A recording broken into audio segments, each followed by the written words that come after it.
more than 50 national webinars by inviting various people from worldwide across India, both India from also abroad. And also we organized one international conference. So this year, actually, I request all the people kindly to adopt the dressing system and other thing.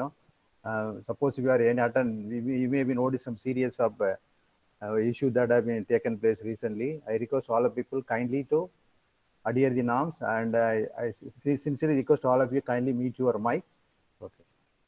So for this program, actually, there are some important background is there why we are organizing this kind of program that I will let you explain after my welcome address. So I welcome our president and then advisors and former presidents and then general secretary, senior vice president, and SALIS chapter chairmen from various places, and our research person, Dr. Thilakavathy from Avinashilingam University, Dr. Mahalakshmi, and all the participants for this one-day webinar today that we are going to organize now. So I would like to, as I said, I would like to give some small background why we are organizing this kind of webinar actually. We know that first COVID, the COVID actually lasted the entire world actually. It has not spared any country or any people. So all are moving in a different, what you call it as a painful movement we are witnessing actually. So in the first wave actually, in the last year 2020, so we also thought of giving to some support because during that time we did not witness any casualties from our LIS professional actually. Only so we have decided to help the society. So we collected some fund from our members. We contributed to Prime Minister Relief Fund and CM's Relief Fund. And one important thing, our Nellore chapter conducted a camp, relief camp continuously for 1 month continuously, and provided food packets and then groceries and then COVID kit related things to various regions, and the Nellore and then to the also to the migrant laborers actually. Then of course our senior SALIS members also individually helped many people. So in the second way, the intensity was very high, very, very high actually. It was reported that in the World WHO website that millions of people affected and lakhs of people actually expired across the country. This is second wave actually. India now is witnessing the second wave. So in India itself, around 2.68 crore people affected. Of course, every day we are getting the numbers getting increased, and now it got somehow to stabilize actually. It's one important sign is we are, so Mr. Dr. Kannan actually, okay. So it's coming down. It's a very, very important thing. And about 3.0 lakhs of people already died due to COVID in India. Of course, in Tamil Nadu also the situation is improving now. So of course, the entire world actually this particular pandemic devastated actually. So during this scenario, many of our LIS professional colleagues, they are died or hospitalized in various regions across India. But in Tamil Nadu also we came to know that some of young people, more than around 8 to 9 people died, and many people got admitted and other things. So we had a meeting to discuss about this on 22nd May last week, Saturday, to seriously discuss about any time that the SALIS come to rescue. But the financial situation and other thing, there are a lot of restrictions are there from us. We wanted, if we have a big heart, but as far as finance is concerned, that we have limited resources. But some of the even COVID people, affected people, they need moral support rather than money or something like that. They need some support. So I request all the people kindly mute your mic, okay? So in our meeting, we have decided to help our what you call LIS professional who is in distress, at least to some extent, if not possible, at least some extent. Whatever we could do, we can do it actually, either morally or financially, whatever may be, depending upon the fund available portion and other thing. So in that one, we have taken a few steps actually. One is actually to set up a COVID fund, COVID relief fund actually. So that means by getting donation from our members and our professionals and other well-wishers and the public, and whatever we get from donation, we wanted to distribute evenly in consultation with the donor also, whatever possible, mainly to our members. That is what we decided. In case we get more fund or something like that, we may also consider to extend to the other people also. That's what we decided. And we already started the initiative. I'm happy to know that many of our members contributed. Now we have at present time, today actually, up to today, actually we have collected 50,000 rupees from donated by some of our members actually. So I hope that I request, my earnest request to all of you to kindly contribute whatever is possible from your side. Even the 1 rupee might help a family who is in distress actually. I request all of you once again, kindly contribute. Each and every money will be calculated, and we will be giving to a deserving candidate, deserving people actually who are died or whatever maybe actually. So that already going on. And another important thing, we have to set up a portal. We have to create a portal, a single stop, one-stop portal or a single window portal where we could collect all the information and put it there. So that anybody, any members, LIS professional who needs anything, any information about COVID, they can visit the site and get all the things. So when war footing, we worked on war footing, and that portal is ready. I sincerely request our Dr. A. Venkadachalam, who is responsible for creating the portal, and within short time he has created. I thank you, Dr. Venkadachalam, and also many of us actually contributed to the content of the portal. That's very important. So within a week, within 5 days, we have created the portal, and now it's ready. And we have our president will be inaugurating now, so that you will visit that one. So all important details are available about COVID and other things. Whether you wanted to report somebody's died due to COVID, all those things is available. Okay, so that we immediately done it. And so now, I sincerely request, like other people, so kindly, we have been posting this message across all our the WhatsApp group. See, for example, there are two options available with us. Two options available. One is actually you should keep at least minimum 10 lakhs rupees, either your own money or borrow it and keep it ready for any emergency, for example. And even if you get any COVID affect, suppose, even if you go to hospital, there is no guarantee of returning back. So this is a serious. So that in you are ready to go and move away in this pandemic period. So I want to move away. I don't want to obey the government guidelines. For that, if you have to keep at least minimum 10 lakh rupees. To avoid that one, a simple rule is don't go anywhere. Don't go anywhere from. Be in your house, safe in your house. Don't go out. So there are two ways actually open to you. The simple thing, don't go away. That's a very easy thing. You not to spend money or borrow money, another thing. So every time you have to always use face double face mask when you go out to buy only provisions or vegetables are made near to your house, and always use sanitizers, and always avoid keep the social distancing. So within that, and then we also wanted to organize a series of webinar, not on LIS topic, to improve the health system, to improve the immune system, to relieve to our stress and strain from COVID. So in this topic, we wanted to conduct a series of webinars to help our professionals, particularly to remove this COVID, to remove the tension from COVID. For example, what are the food we can take to fight against COVID? How to improve the system? What are different types of yoga we could do? So for all those things, actually, we have decided to organize 3 programs. Actually, the first one of is today. So now I request our President, Dr. Thilakavathy, to formally inaugurate the portal. The portal is called SALIS. So I request kindly to kindly mute your mic. Otherwise it disturb you. The portal is called SALIS COVID Support Blogspot.com. So now I request our President to formally inaugurate this portal to the LIS professional and also the public. Dr. Thilakavathy, please.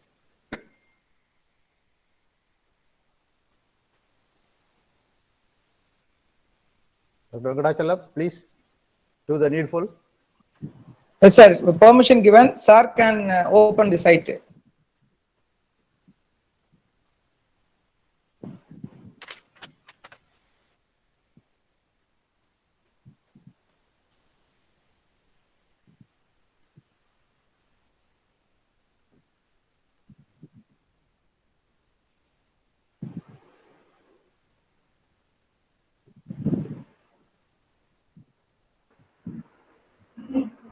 Yeah, thank you very much. Have you given the permission to me?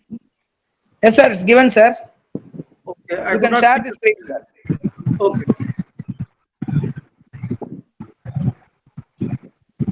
Yeah. You can go to SALIS site. You can click it.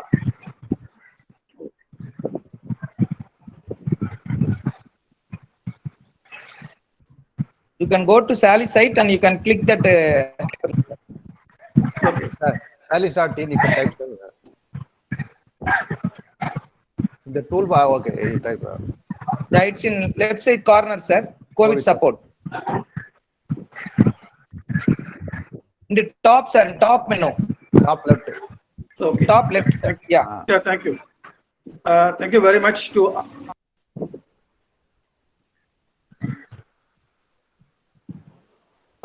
Dr. Rangadachalam to give the futures and then overview of the website, how we can actually get benefits. Over to you, Rangadachalam. Okay, sir. Thank you. Tangar, please share the screen. I'll do it. Thank you for the opportunity given. By our footing, the website was developed within 2 days. First of all, I thank Mr. Thangadore who have given this website through Blogspot. I thank all the SALIS governing council members who have given the content to develop this portal. See, this is the web portal. The home page we have provided overall details about the COVID and what are all the do's and don'ts. The do's and don'ts are given by our central government. We have given the course also. If you want to chat with our founder president, you can chat here. These are available in the home page. The next one is the objective of our mission. What are all the objectives available?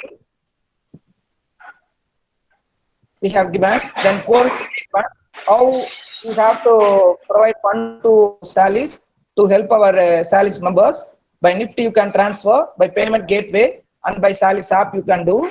Then information support group, we have a information support group. The chapter wise we have given Chennai, Coimbatore, Erode, Trichy, Thilakavathy, Madurai, Puducherry, Nellore. Those who are in need of help, you can contact this information support group. They will help maximum their extent. Then support information. We have given some important website here. Public bed allocation, health and family welfare, government of India, COVID-19 in India, latest map and case count. Like this, we are going to give some more links also. You can make use of it.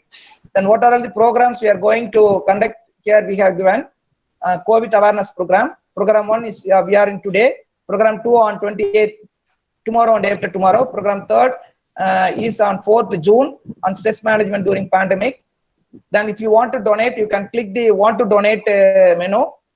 Directly it will go to the link, then you can pay it. Yes, next report COVID cases. If somebody is affected with COVID, SALIS members, you can put the input here so that we can provide counseling to them. If it possible, we can contact that COVID affected person and we can do counseling to them through some experts. Then request for support. If you need any financial support, somebody can, SALIS member or friend of anybody can submit the details Google form. You will reach us, and we will contact them and we will give minimal support to them, with financial support. Then it is sponsor, some organization and some NGOs are doing sponsor to us. That thing we have listed here. This is the list of donors. The list of who are all the donors given us or given here. Then it is contact us. If you need any help, you can contact this landline number or this mobile number. It is 20% number. If you need any help, you can mail also. These are all the overall features of our website. Please make use of it and don't hesitate. You can contact at any time the information support group. They will help to identify the beds or all the things. Stay home, be safe. Thank you very much for the opportunity. Thank you. Oh, thank you, Dr. Venkatachalam, actually. So I would like to inform one more important announcement to the participants here. SALIS actually joining with a national level association and started a movement called LIS Mission Movement, Help LIS Mission Movement. So we already joined with other organizations. We started a mission called LIS Mission, LIS Help Mission. So there also that the site will be released shortly because we are working on that particular site now, like this one, SALIS site. So that will be released next week. So if you know anybody, because they have more fund actually, because the national level association, we are collecting more funds on that one. If you come across any death of any person or those are seriously injured hospital or something like that, so you can go to the site and then give all the details. So definitely they will consider based on the merit. So kindly to remember that by next week, the SALIS help LIS mission site will be open to the public, particularly LIS professional. So if you know anybody who has died or some maybe in severely hospitalized, something like that, you can go there and submit the details, and they will try to help you virtually. We also involved in that mission in all India level. Thank you. So with this one, we straight away we go to the today's webinar. So today we have an important eminent speaker to talk about the natural immunities and the Indian traditional food. It's time to combat COVID.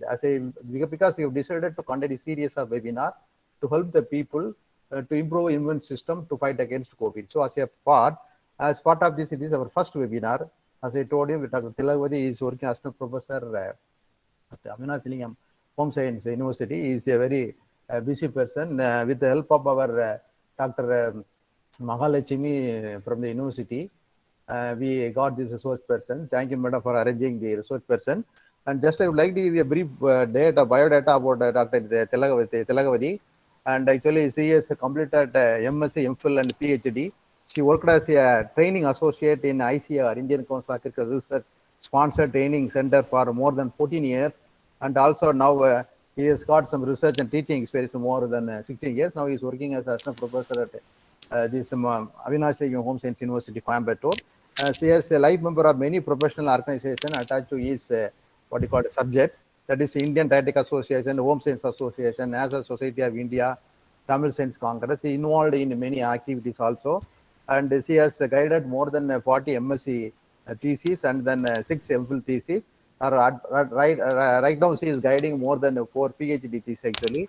And she has received many awards. To name a few, she received the Best NS Award for the year 2007 and 2008.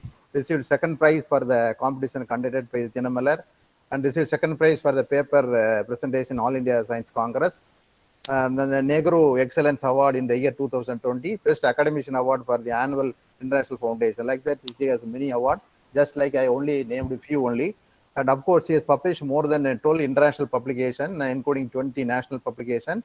And he is also authored a book for the Tamil Nadu higher education book on nutrition dietetics. He used to write books on many chapters and other things. And of course, he has published in popular 10 articles in various journals and other things.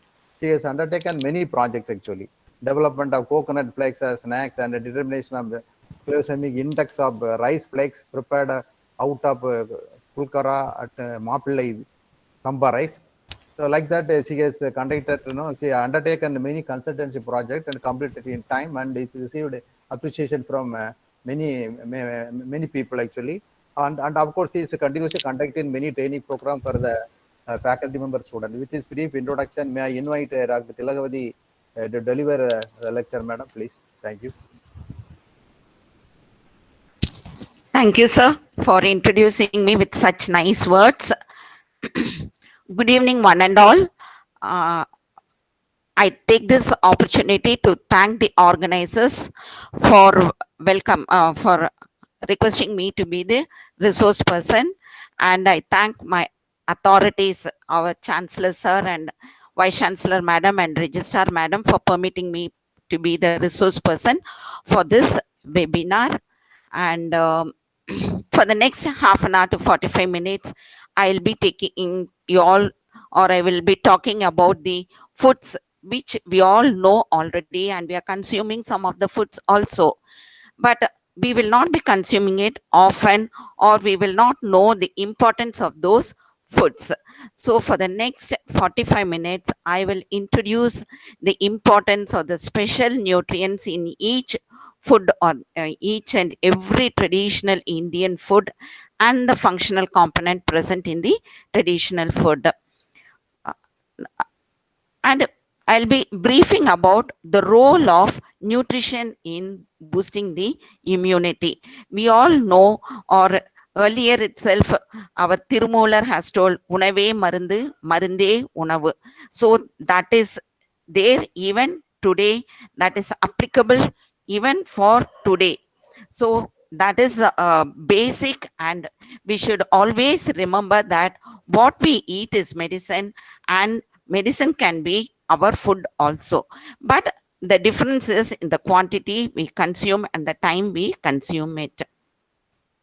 today in the present COVID-19 pandemic, we are posing severe threat to the national health and the economy of the nation.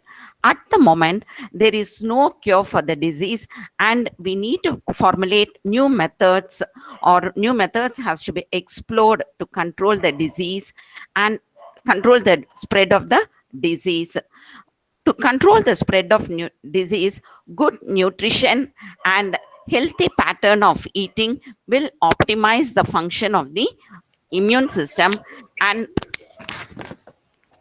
prevent the development of chronic disease, which is highly associated with COVID deaths. Nutrition is a social determinant of health. For the COVID situation, along with medical treatment, nutritional intervention is very important for better and faster relief of the disease condition.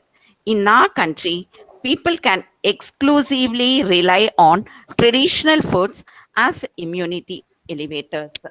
I will just start sharing my slide.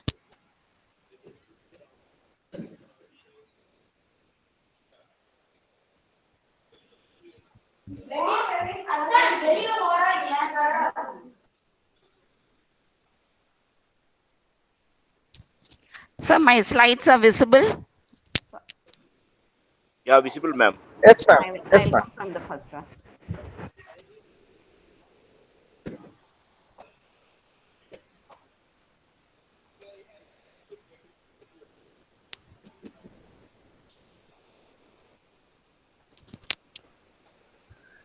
Before going into the nutrition and its immunity, or the role of nutrition in immunity, we should understand what is immunity and what is immune system.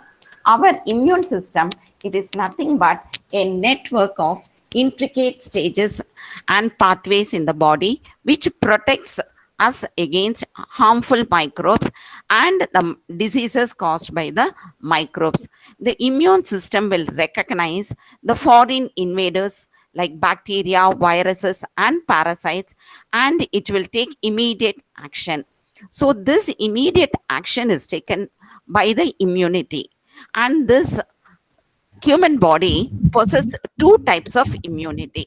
They are Madam, one sorry is for the madam. yes, You can- Mahalakshmi. You can give full screen, ma'am. You can give the Okay, full screen. yeah. Is it visible now? Mahalakshmi, full screen. No, ma'am, please. Not full. Ma'am, full screen பண்ணல இன்னும் பண்ணல நீங்க. எனக்கு full screen தான் தெரியுதே. என்னுடைய ஸ்கிரீன்ல full screen இருக்கு. Or will you Now it's share okay, it? ma'am.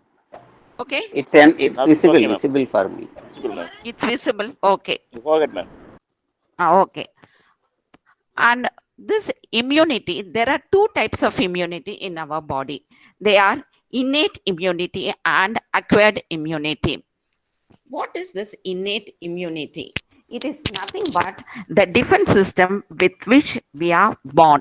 So this is born with us, and it is naturally present, and it is not due to any prior sensitization to an antigen from an infection or vaccination.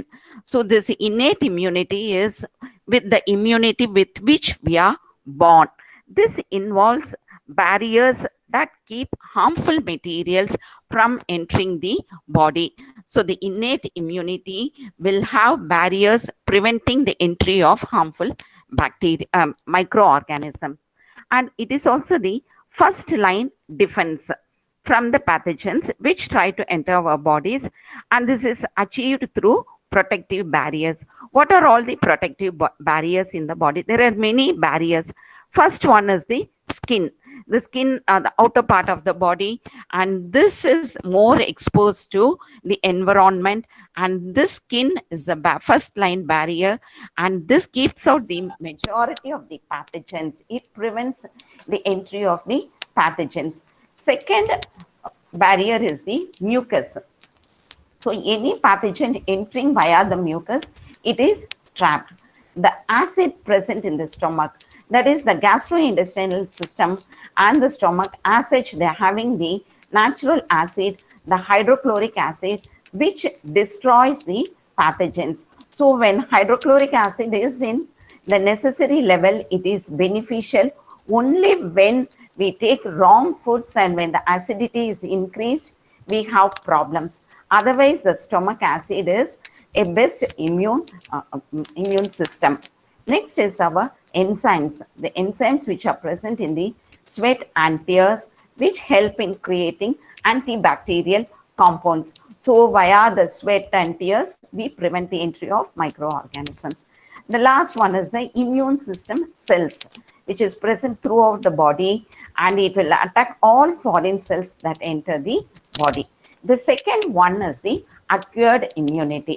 As the term tells, acquired, this is, we are getting this immunity by vaccination or by transfer of antibodies or lymphocytes from an immune donor.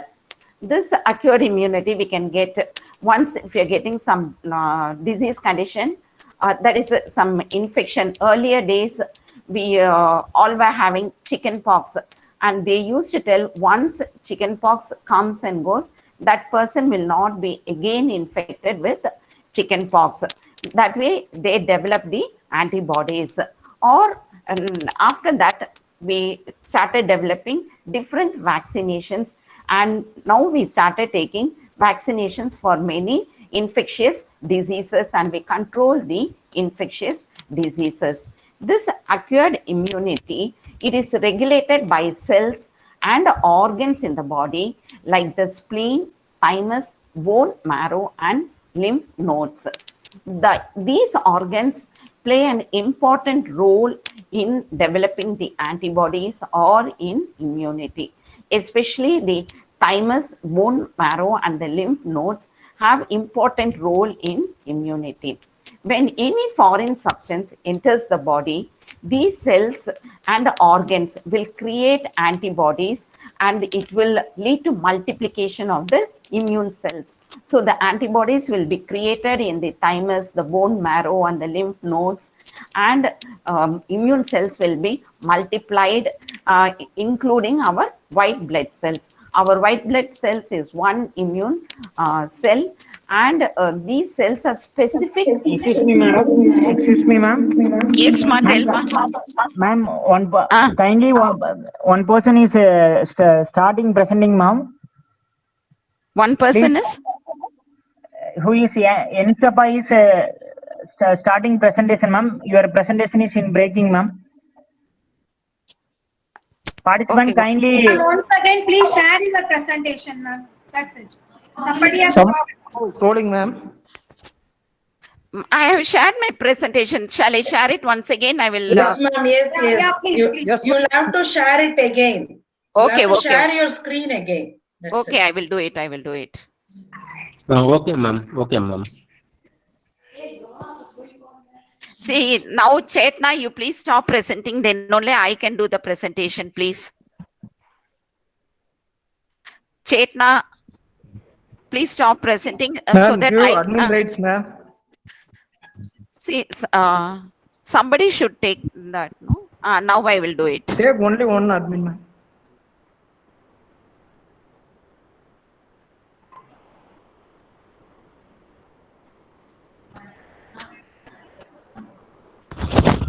Venkatachalam, sir. Okay. Okay, now the slide is visible to all. Yes, yes, it's visible. Ma'am, please Ma'am, press press F5. Madam அதுல F5 வந்து press பண்ணுங்க madam, அது வந்து full screen வந்துரும். ஒன்னு இருக்கும் பாருங்க, அதை Now பண்ணுங்க. full screen. அஞ்சு. F1. F5 madam. F5. பண்ணிட்டு இருந்தீங்களே சார், என்னுடைய சிஸ்டம்ல ஃபுல் ஸ்கிரீன்ல தான் இருக்குங்க சார், அதனால தான் சொல்றேன். சரி, okay. F5. Okay. Mobile phone வச்சிருக்கவங்க எக்ஸ்ட்ராக்ட் பண்ணிக்கலாம், எக்ஸஸ் பண்ணலாம், அந்த இது எக்ஸ்ட்ராக்ட் பண்ணிக்கலாம். சார் நான் சிஸ்டம் லேப்டாப்ல தான் இருக்கேன், F5 பிரஸ் பண்ணிட்டேன். But before that itself, it is in my laptop, it is in full screen. Ma'am இல்லைன்னா ஸ்லைட் ஷோல போய் பிரஸ் பண்ணுங்க. Okay, 1 minute sir. Slide show அப்படினு ஆமா மேல இருக்கு, அதுல போயிட்டு ஸ்லைட் ஷோல போய் அந்த ஃபர்ஸ்ட் பிகினிங் அப்படினு சொல்லி இருக்கு பாருங்க, ஃபாஸ்ட்ல. from beginning, yes. கிளிக் பண்ணுங்க. Okay sir, now it is okay. Click பண்ணுங்க. இப்போ எனக்கு தெரியுதுங்களேங்க சார்? இல்லைங்க மேம், அதை கிளிக் பண்ணுங்கனா ஸ்கிரீன் பெருசாயிரும். Okay, one minute. சார் என்னுடைய இதுல ஃபுல் ஸ்கிரீன்ல தெரியுது, அதனால தான் சொல்றேன், கிளிக் பண்ணி தான். அப்பனா இங்க Okay, ma'am. Carry on, ma'am. Or shall I request Mahalakshmi to share the screen? Mahalakshmi பண்றீங்களா? So Okay, that ma'am. Okay. Okay, ma'am. I'll do. okay, then I will stop okay. sharing.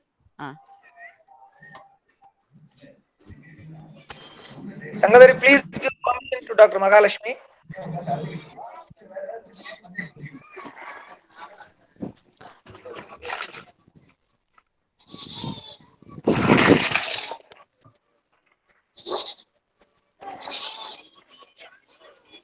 Okay, good.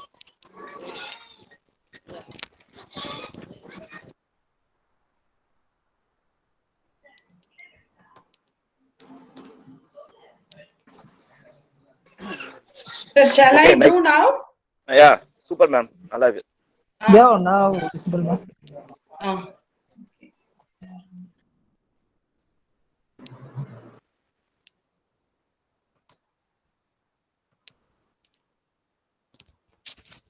Okay, shall I continue now? Yes, ma'am. Yes, you can. Please.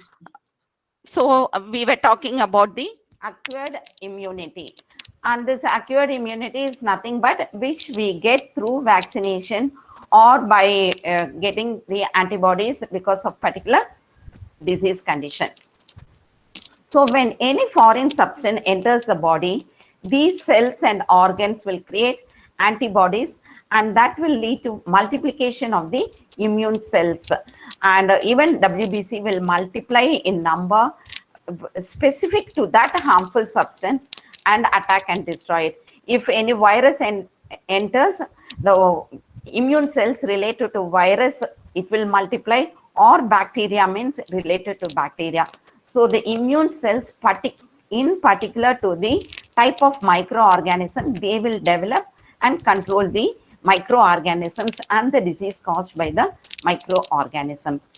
Then what happens is the immune system will adapt by remembering the foreign substance, so that if it enters again, these antibodies and cells, they are very quick and they will destroy the microorganisms.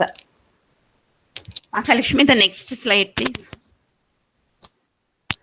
So when such immune cells are acting against the microorganisms and the diseases, does an immune boosting diet exist?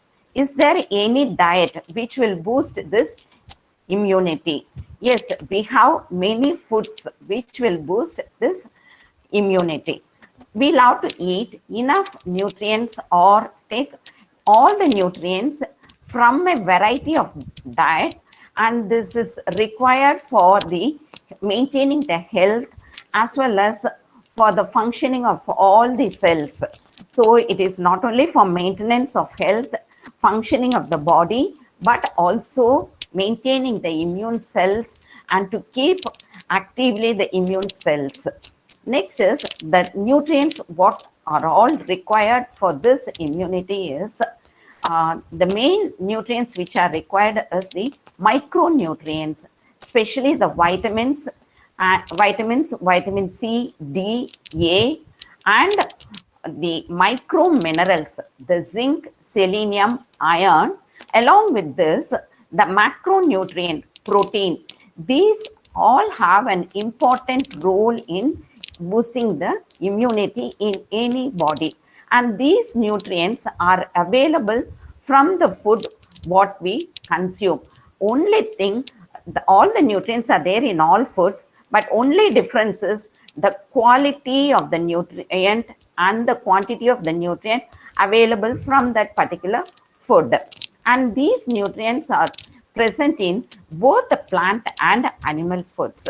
If there is a deficiency of any one single nutrient, then it will alter the body's immunity or the immune response to any disease condition. If there are a deficiency of zinc, selenium, iron, copper, folic acid, vitamin A, B6, C, D, and E, definitely this will alter the immune responses. These nutrients are the micronutrients. We call them as micronutrients because they are required by our body in a very small level. In milligram and microgram only they are required for a day, and it is not even more than 10 milligram. It is less than that, except for iron and calcium. Other nutrients required are less than 10 milligram. So this much quantity only is required, but that much quantity should be provided through our diet, and there should be quality of also. So this nutrients, no, they function as an antioxidant. Antioxidant is nothing but many nutrients, they function as an antioxidant, and the role of this antioxidant is to prevent the diseases, or it will control the free radicals, and it will protect the healthy cells, support growth and the activity of immune cells, and it will promote the production of antibodies by the immune cells. There are many studies which have studies and research have found out that when a body is poorly nourished, they are at greater risk of bacterial, viral, and other infections. This was the condition of India in 1960s and 70s, when children were malnourished. They were deficient of macro and micronutrients. They were prone to many disease conditions. But after many supplementation of nutritious food and the micronutrients, the malnutrition situation in India has been completely, or almost 80% has been eroded. But instead of that, now we are facing the lifestyle diseases or the non-communicable diseases. That is also because of the over intake of unwanted nutrients. The next is, we will see about what are all the foods which will boost the immunity. In India, we have many traditional foods which are having this immune boosting properties. And traditional foods, we call any food a traditional food, which are passed on through generations or which have been consumed for many generations. The traditional foods, we call them as traditional, not only just because they are passed on through generations, but also because they are specific to one particular area or particular region or to the local area. This traditional food or the traditional diet, it will be based on the food ingredients which are cultivated in that particular area. So based on that only, we have our traditional foods. In India, we have lot of traditional foods. The staple food of Indian cuisine, or the foods which we have, are wheat, rice, and from wheat we have many products. Mostly we consume whole wheat flour, and rice is the staple food of South Indians, and millets, ragi and bajra. They were the staple food earlier, but now it has disappeared. And now, because of the importance given to millet cultivation and the importance of millets in nutrition due to popularization of millets, now again people have started consuming millets, which are a good source of nutrients. And we have the pulses, the red lentils, the peas, the black gram, the mung beans or the green gram dal, the horse gram, and the chickpea. These are all the traditional foods which are cultivated in our place. And along with these traditional foods, the staple foods, India is also a bowl of spices. We can call India the spice bowl of the world, and Kerala is the spice bowl of India. We will be talking about the importance of spices and the polyphenolic components which polyphenolic components present in spices which boost the immunity. Now we will go into now after looking into the traditional foods of India, we will now go into the traditional food of Tamil Nadu. We know Tamil Nadu is noted for its deep belief that we serve food, whoever comes to our home, we serve food in a very hospitable manner, and we understand that serving food is the best method of serving a humanity, and this is common now in all parts of our country. In Tamil Nadu, our traditional food is rice, legumes or dals, and dishes prepared out of dal. There are sambar and rasam, and the rasam is prepared with spices, and that has a distinct aroma and flavor, which is very beneficial to our health. And the traditional way of eating in Tamil Nadu is we sit on the floor and our food is served on a plantain leaf, because the hot food, when it is served on the plantain leaf, it gives a different flavor and taste. It not only gives different flavor and taste, but the polyphenolic components present in banana leaf, they get infused into the hot food, and in that way we consume it. You can just compare and see, or you can just see the old age people who have the habit of eating only in plantain leaf or any other leaf. They have a still healthier life than we who are eating in any plate or in any plastic plate, which has no benefits. But when a food is served in a banana leaf, there are many beneficial polyphenolic components present in banana leaf, which is very good for our health, and that boosts our immunity and helps us to live a long life free of diseases. Now we will look into the particular nutrients. See, I have listed the special nutrients or the important nutrients which are or which plays an important role in combating the COVID situation. These nutrients, they not only combat the COVID situation, but once when we are taking these nutrients in adequate amounts, or if it is provided in adequate amounts to our body, then we can prevent COVID-19 along with other diseases like diabetes, the cardiovascular diseases, and the life-threatening disease, the cancer. The important nutrients, we have three main macronutrients. They are the carbohydrates, protein, and the fat. The carbohydrate, we know our Indian diet is based completely on carbohydrate.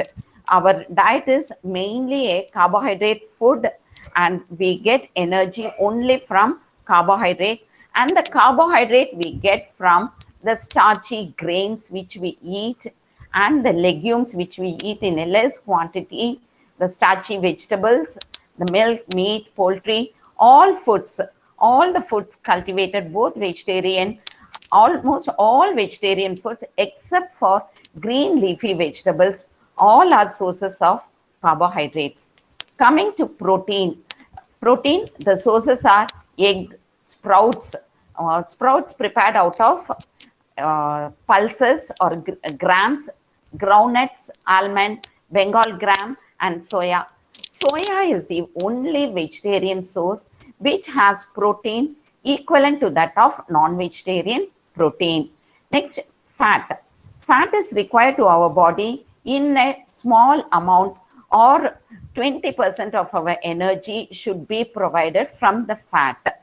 And the fat which we consume should be in the form of essential fatty acid, and the essential fatty acid we get by consuming good fish, walnuts, the flax seeds, chia seeds, the walnuts, and the soybean oil. And I'll be telling about the vitamin A, B6, or to be more precise, we have two types of vitamins: the fat soluble vitamins, which are vitamin A, vitamin D, and vitamin E, and the water soluble vitamins, the B6 and C. They all have important role in combating COVID, which I'll be telling elaborately in each slide. And along with these vitamins, we have the micro minerals. When I tell the word micro mineral, means they are required by our body in a very, very small amount only, but they have numerous functions. The micro minerals are zinc, selenium, and iron. They are the important micro mineral. Next, we have the phytonutrients. Phyto means plant, nutrients means the nutrients present in plants. We get the major macro and micronutrients from both plant and animal sources. But the phytonutrients which we are talking now, they are present only in the colored vegetables, colored fruits and vegetables, and all colored vegetable sources. And they have many functional properties. From these colored vegetables only, we get the polyphenolic compounds, and we get the polyphenolic compounds not only from the colored vegetables, but also from our Indian spices and certain Indian fruits. Now we will look into elaborately about the role of each and every nutrient. First important nutrient is protein. We know protein is required for growth, for bodybuilding, for building up cell repair, building tissues and everything. But along with this, protein is helpful in making the enzymes and the immunoglobulins. This immunoglobulins only will help the immune cells to kill germs, viruses and bacteria. That's why now in COVID situation, we give importance to proteins.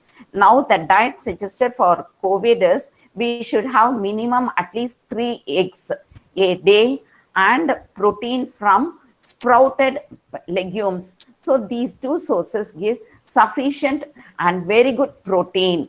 And why? Because they help in promoting the developing the immunoglobulins, and which develop the immune cells.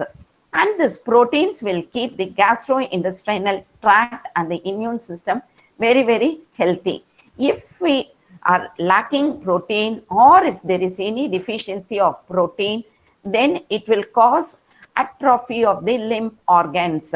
Lymph organs are nothing but the immune cell producing organs, the bone marrow and thymus. So when there is atrophy, means destruction of the cells of the lymph organs, which is the bone marrow and thymus.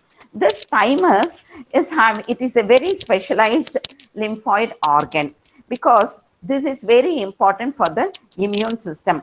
Only within the thymus cells or the T lymphocyte production takes place, and the maturity of the T lymphocyte cells take place. This T lymphocytes only help in fighting against the diseases. So when there is deficiency of protein, deficiency, if there is only minimum protein, means that will be utilized for maintaining the body. Only if there is sufficient protein, that protein will be utilized for the maintenance of the immune cells. So when we are lacking in protein, there will be lacking in the production of the T lymphocyte, which is the which is the cell which gives protection against diseases. And also this protein deficiency will make the skin and mucous membranes brittle. We saw skin, mucus, they are all the first line barriers of immunity. So when there is protein deficiency, the immunity is affected. Protein, along with the immunity, it is having many other functions, but to our topic, we are talking now only about immunity. So protein is required for immunity, for making up immunoglobulins and production of antibodies. Next, we will look into the carbohydrates. The carbohydrates, they supply the immune system with energy. See, when immune system is functioning, energy is required. And energy is required even if you're walking, doing activity, or even if you're sleeping, for the vital organs to function. But the same thing, if the carbohydrates are in excess, they will lead to high blood sugar, and the high blood sugar will reduce immunity by reducing the functioning of the immune cells. Excuse me.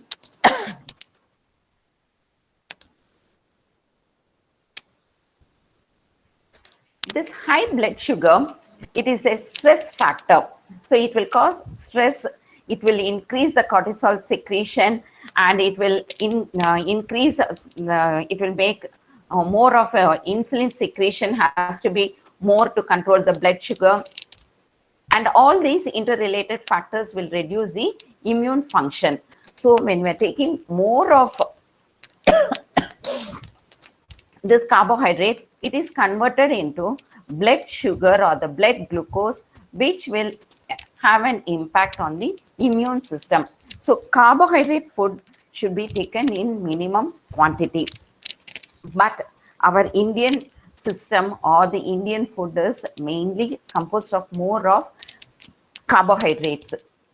We should reduce the intake of cereals and should increase the intake of protein-rich foods and the other fruits and vegetables so that we can have some good nutrients. Next, Mahalakshmi. Next slide. Next, we will look and see, we saw now about the two macronutrients. In the two macronutrients, protein is having very, very important role in immunity, whereas carbohydrate is required for energy, but it should be in moderate level. But the other nutrients which we looked into, the water soluble vitamins and the fat soluble vitamins, they have important role in promoting immunity. Under fat soluble vitamins, the first and foremost vitamin is the vitamin A. This vitamin A is present as vitamin A in non-vegetarian food sources, and it is present as beta carotene in vegetable sources. The beta carotene present in vegetable sources can be converted into vitamin A in our body.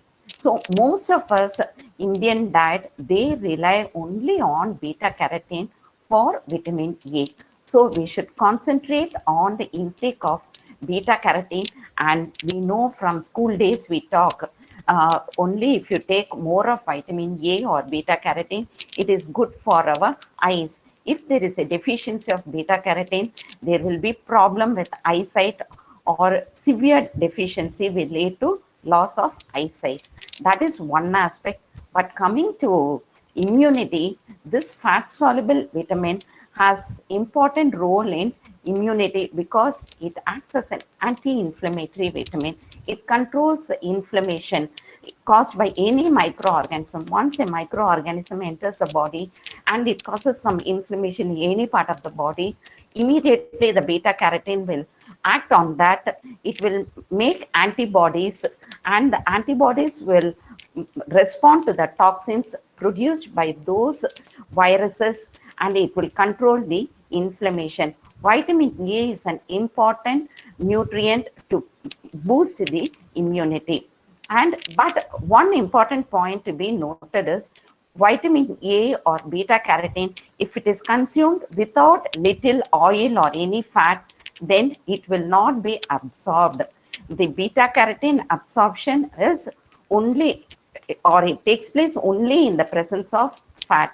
So our Indian diet, we can serve little ghee along with our diet, or little oil, coconut oil, or we can consume carrot with curd. Curd and all is a good source of, if you're consuming full fat curd and all, full fat milk curd, it is a good source of fat. So only when we are consuming at least little fat in the diet along with a vitamin A rich food, then that nutrient is absorbed by the body and it is available to the body to fight against the immunity. After this beta carotene, we are going now, next important vitamin is the vitamin D. Actually, this vitamin D we call as sunshine vitamin, because this vitamin we get free of cost from sun. Till 10 years back in India, there was no case of vitamin D deficiency, but today there are many cases. We are finding from research, many are deficient in vitamin D, and the deficiency of vitamin D is main cause of lifestyle diseases like the cardiovascular disease and diabetes. Vitamin D is the only nutrient which will help in preventing diabetes and cardiovascular disease. Since we are not exposing ourselves to the sunshine, we are lacking the vitamin D. And also this vitamin D food sources, if you are looking, means not all foods are good sources.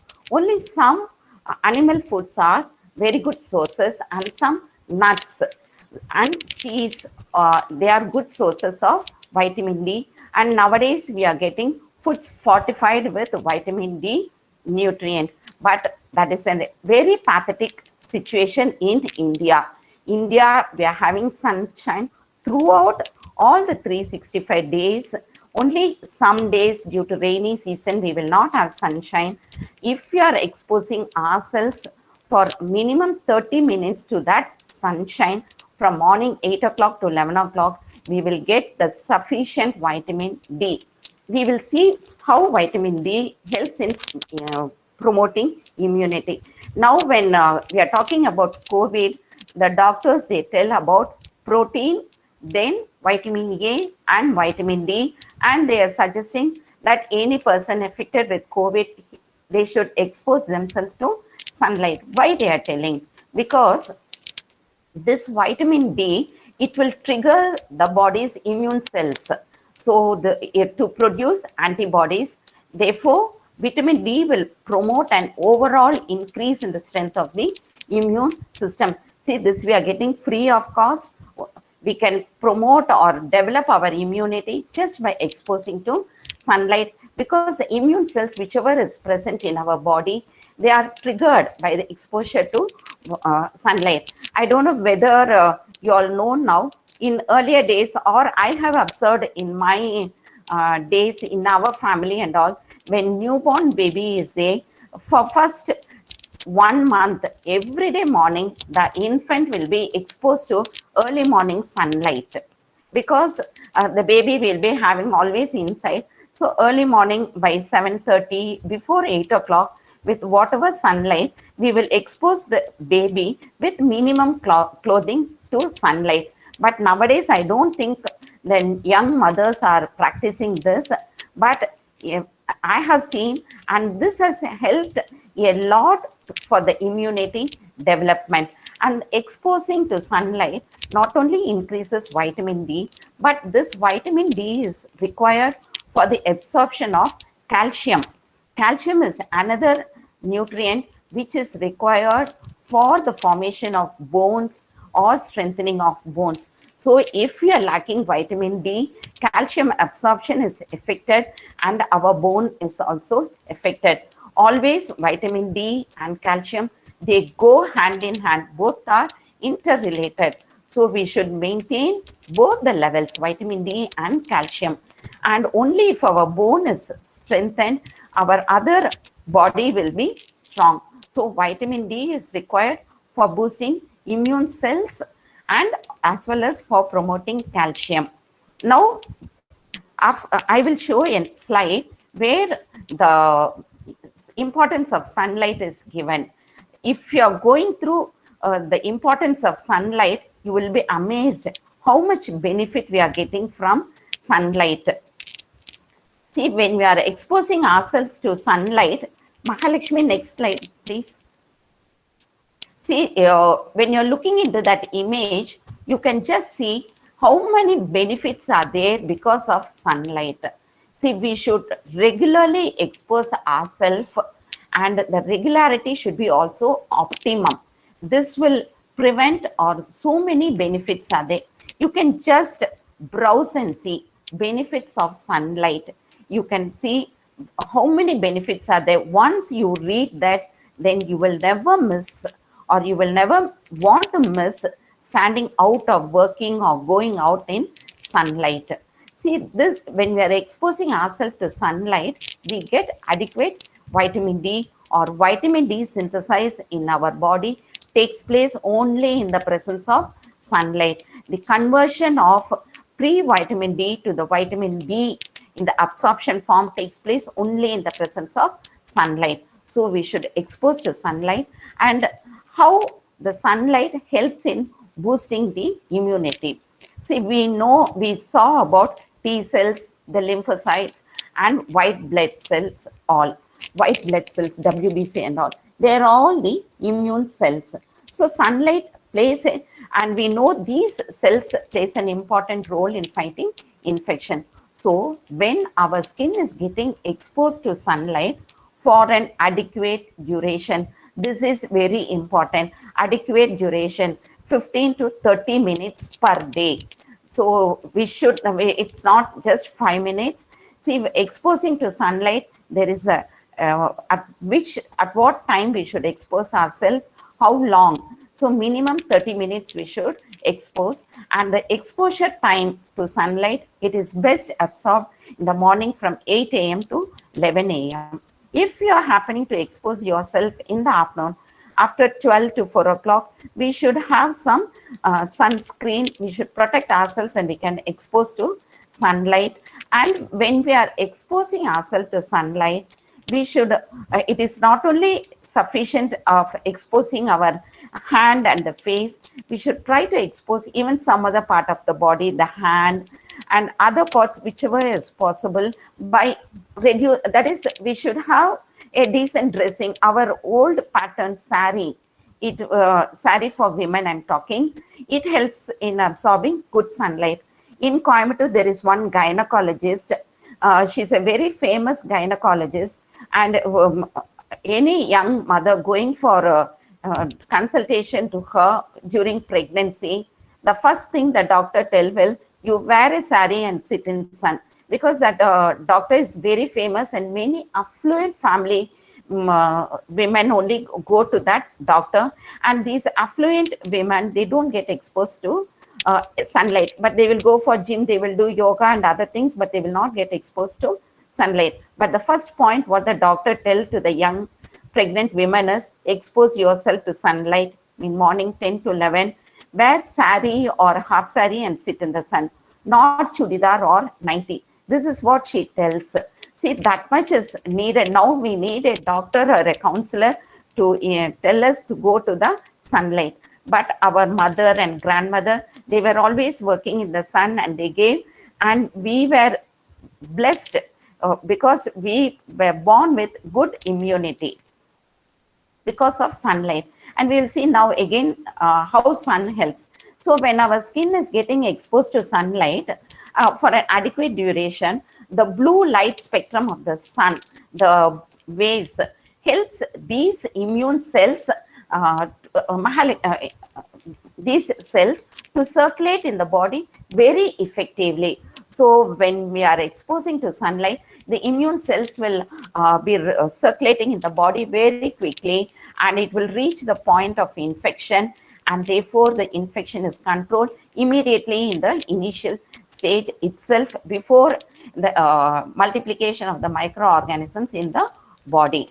And we already saw this vitamin D is required for calcium absorption, and this calcium absorption not only improves bone health, but it prevents osteoporosis also. Now, many of them are affected with osteoporosis, a bone weakening of the bone, or the bones become porous. There is holes in the bones. They are prone for fractures. So if we are not exposing ourselves to sunlight, immunity is lacking, and also our bone strength is lacking. Next slide, Mahalakshmi. Next important nutrient is vitamin E. This vitamin E is available only in nuts, seeds, and very few grains. Nowadays, the doctors are telling, or many of them are telling, you should eat almonds, 10 almonds or 20 almonds a day, because we get these vitamin E only from the nuts and some vegetables like broccoli, the avocado fruit, and avocado fruit. Actually, this avocado fruit is a very good fruit. It is also called as butter fruit.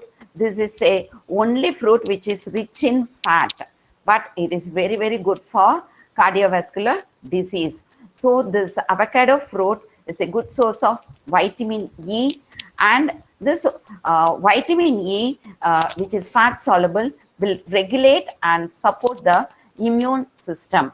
So all these nutrients will support or promote the activity of the immune system. Next important vitamin is, after the fat soluble vitamins, we are coming into the water soluble vitamins, which have an immunity boosting function. The next vitamin is the vitamin B6. The vitamin B6,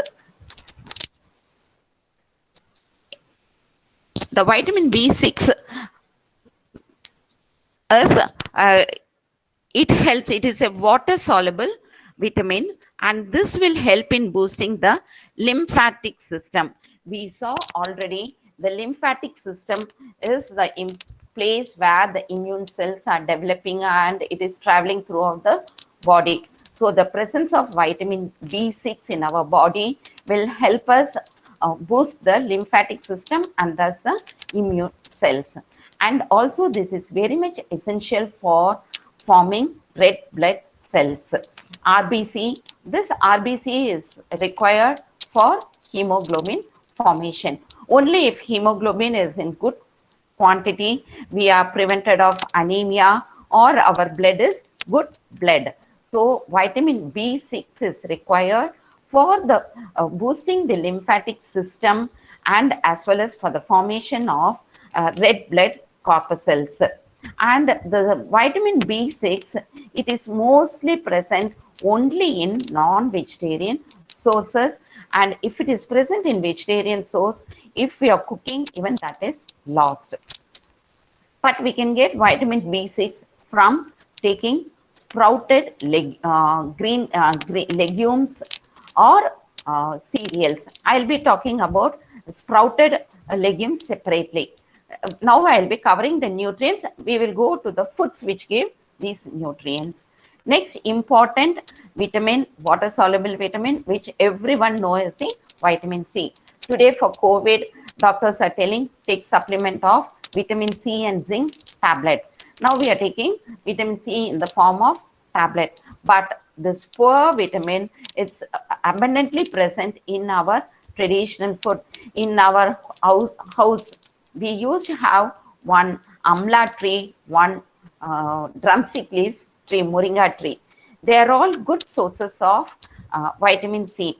Also, lemon, it is a very good source of vitamin C. They are all low-cost foods, but they give abundant vitamin C. And this vitamin C, we will call it as the crucial participant in the army of immunity. So they are the leading person in the army of immunity. So how it acts is, it promotes the functioning and the multiplication of the immune cells. Because of that, when we are taking vitamin C continuously every day, it will prevent the common cold. And all of us know this vitamin C is one powerful antioxidant, and it will control or prevent the oxidation of cells, or it prevents this free radical forming cells. And I don't know whether you all know, the free radical cells cause cancer.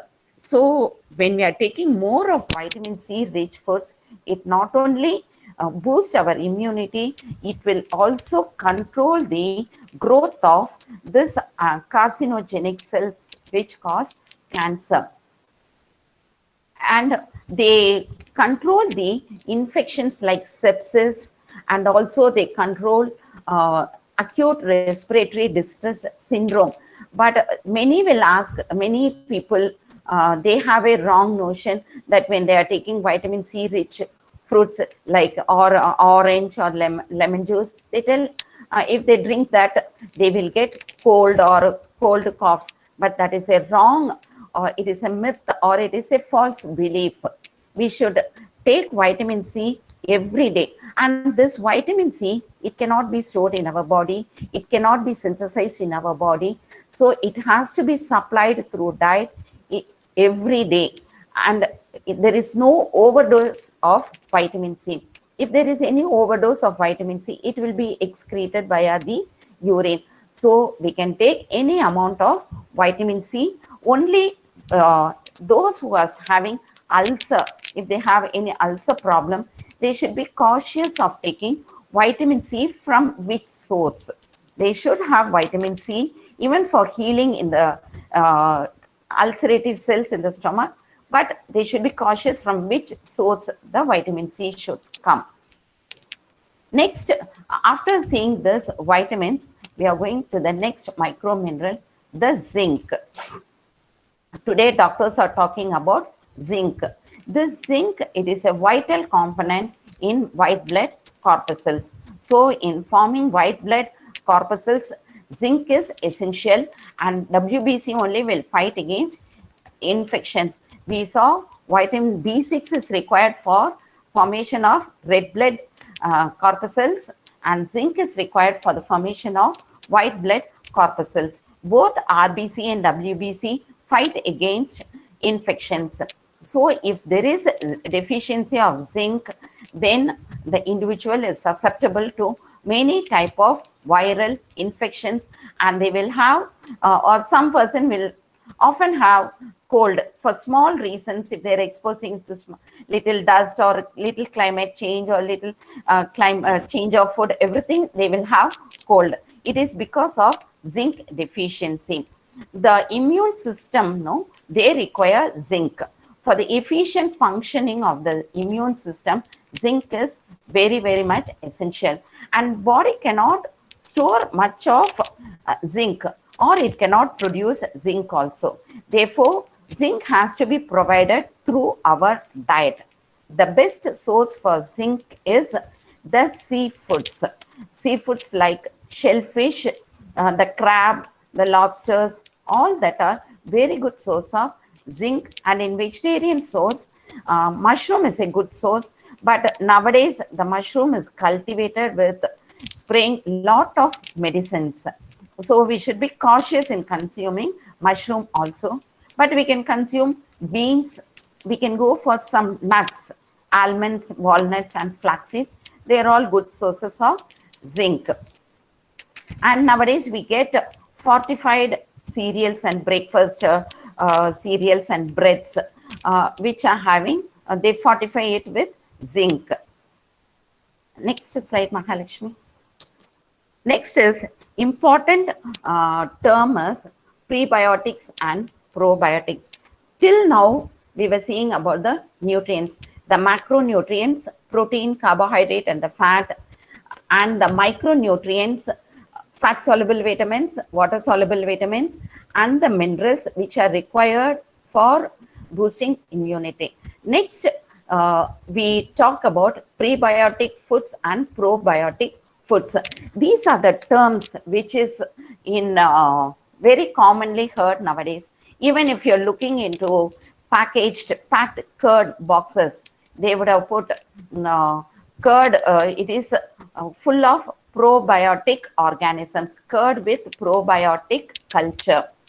So from that itself, you can understand the importance of prebiotics and probiotics.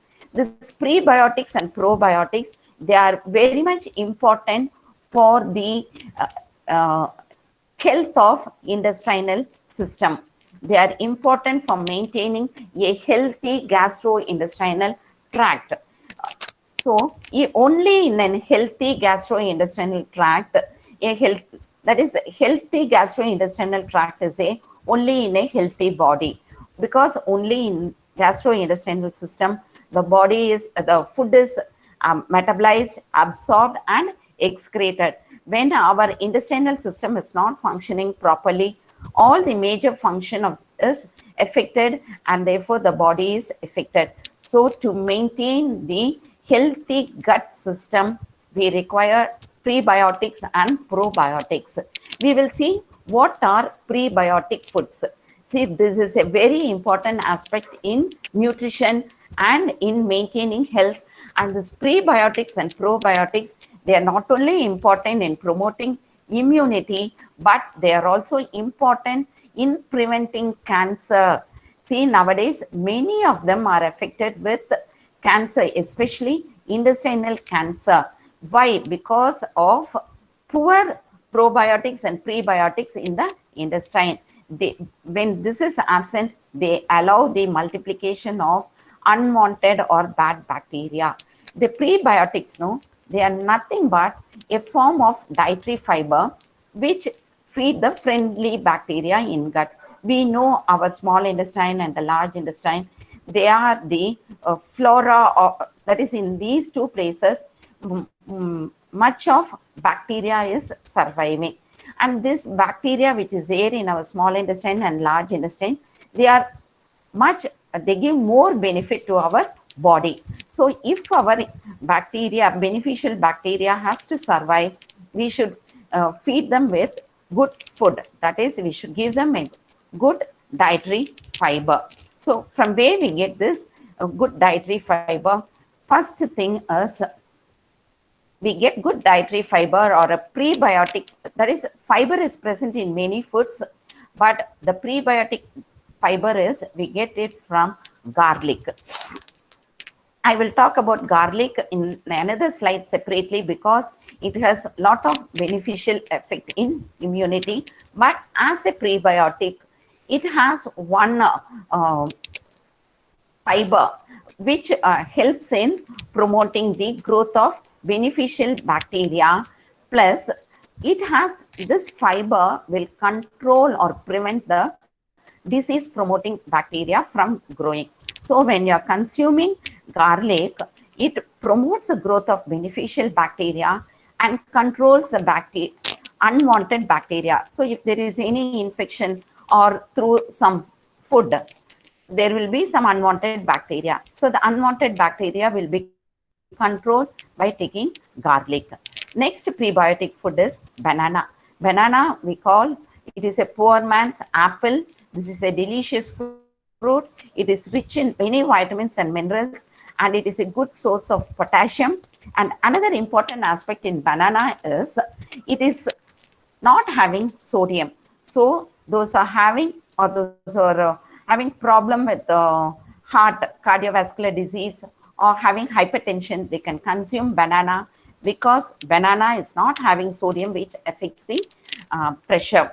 And this banana is having fiber and inulin, which is one type of fiber, or that is a prebiotic fiber.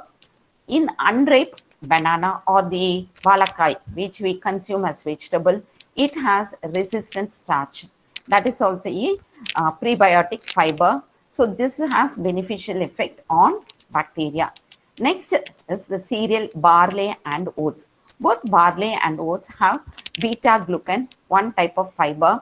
This is a prebiotic fiber which will promote the growth of friendly bacteria in the digestive tract. And barley, it is rich in selenium mineral, as well as this beta glucan has an effect, or it prevents cardiovascular diseases. Coming to the next important prebiotic food, it is the onions. Onions, we know in our Indian diet, we always use onion in many foods. We use it in the form of salad, or we prepare in curry. In all dishes, we have the habit of using onions. Mahalakshmi, next slide. Onions. So this onions is one prebiotic food. It is very tasty, and it is a versatile vegetable. It can be used in any form, and throughout India it is used, and we know in some season it is very costly also. Similar to garlic, this onions is also rich in inulin, and along with that, this onion is having one important prebiotic fiber that is called as fructooligosaccharides. This is a water-soluble carbohydrate, and this is soluble in water, but it cannot be digested by the human body. It will be present in our human body, and this fiber will absorb more water, and it will help in eliminating the food out. It helps in a smooth movement of food in the intestinal tract. It prevents constipation. This fructooligosaccharides will prevent constipation. And this FOS, it has many physiological effects, like it reduces the carcinogenicity. This carcinogenicity can be caused by anything.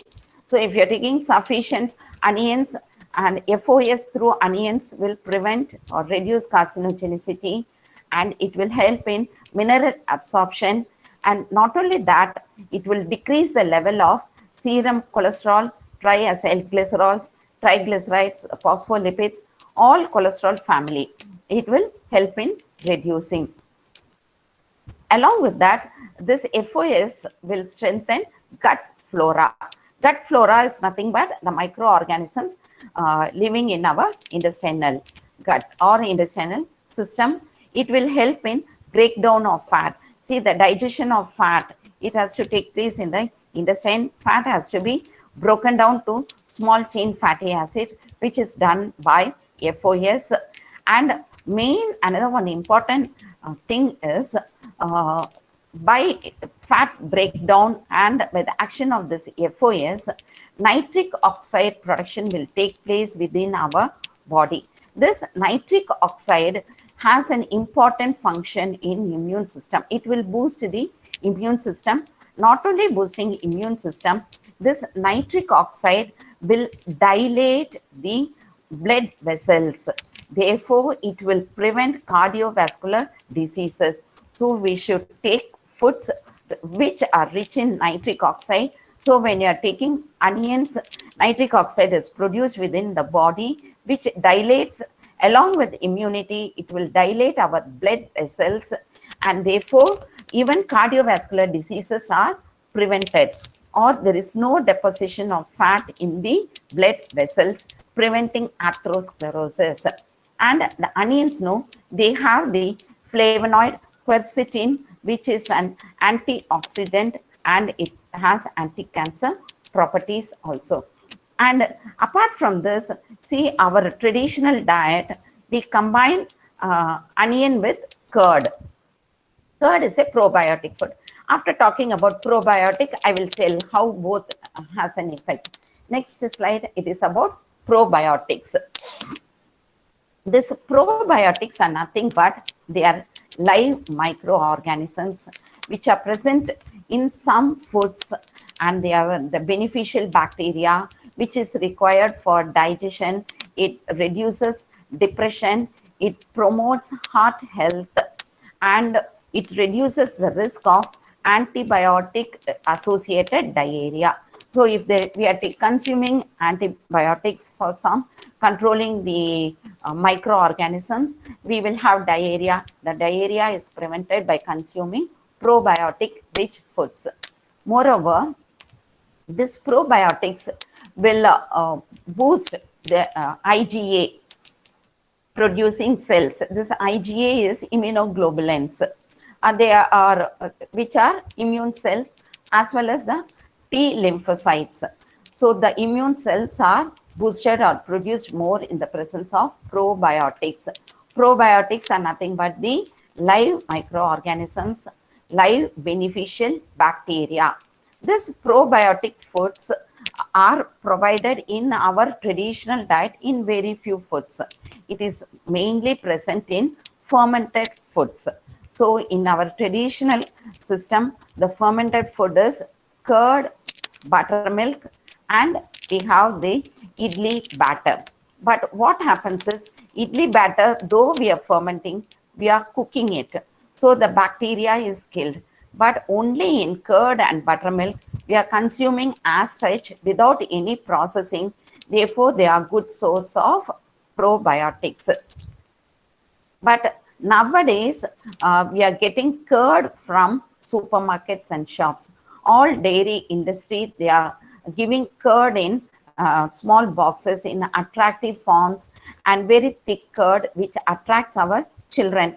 But I don't think all the curds are having any probiotic. You can check this in a simple way whether they are a good source of probiotics. If we are using that curd as a culture to make new curd, you will not get a new curd. So it will not be fermented. So from that itself, you can understand the curd which we buy from the market is not having any beneficial bacteria. Only if beneficial bacteria is present, we can make new curd.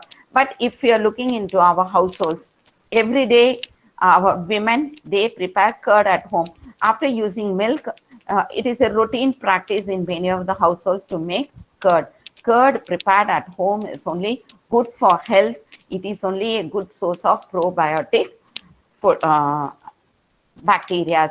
In emergency, if you're going out, if you're traveling and all, you can buy curd from outside. But when we are at home, you don't promote the purchase of curd from outside, be whatever be the brand.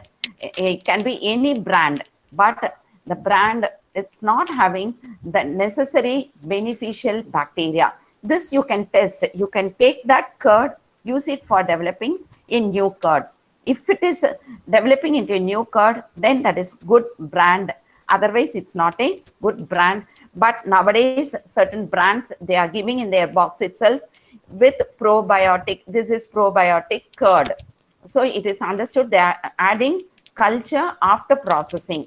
But when they are, and the buttermilk and curd which you buy from supermarket, it doesn't ferment, it doesn't become sour at all.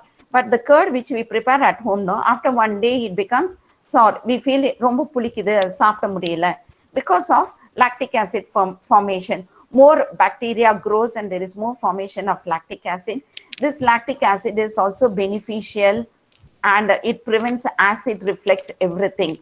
And there are many beneficial effects. But some like curd without sourness, some like with little sourness. The sourness depends upon the level of lactic acid present in curd, and that depends upon the amount of beneficial bacteria present. Along with curd, we get another food product in the market, yogurt. Yogurt is also similar to curd, but we cannot prepare yogurt at home. But many hotels or many in foreign countries, they use the term yogurt only for curd. In our country, yogurt means it is only curd.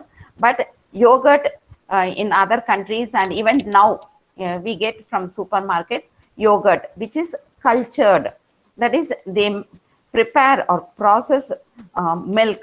They take skim milk, to that they add milk powder and they add culture, that is starter culture, beneficial bacteria, and they keep it in controlled temperature and time, and we get that yogurt which is really good for health. Even that yogurt can be consumed because that yogurt is having protein, more of protein and calcium as well as the beneficial bacteria.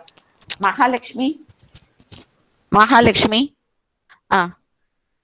So next, this yogurt, it is, as I told you, it is rich in protein, calcium, and all nutrients whichever is required for immunity is present in yogurt. And it will fight against infections, and those are diabetic or having high cholesterol level also, they can consume yogurt because it is prepared from skimmed milk or fat-free milk. And this yogurt also controls diarrhea, and it helps in balancing intestinal flora. Next slide. Now we will talk about the Indian spices. Now we saw about the nutrients and the prebiotics and the probiotics. Now coming to the combination of prebiotics and probiotics. In our traditional diet, we have one recipe called as Tair Pachadi. This is a combination of prebiotics and probiotic food. So the onions will act as a prebiotic. The curd is a probiotic food. So when we consume this Tair Pachadi, it is usually with biryani. This biryani is rich in fat.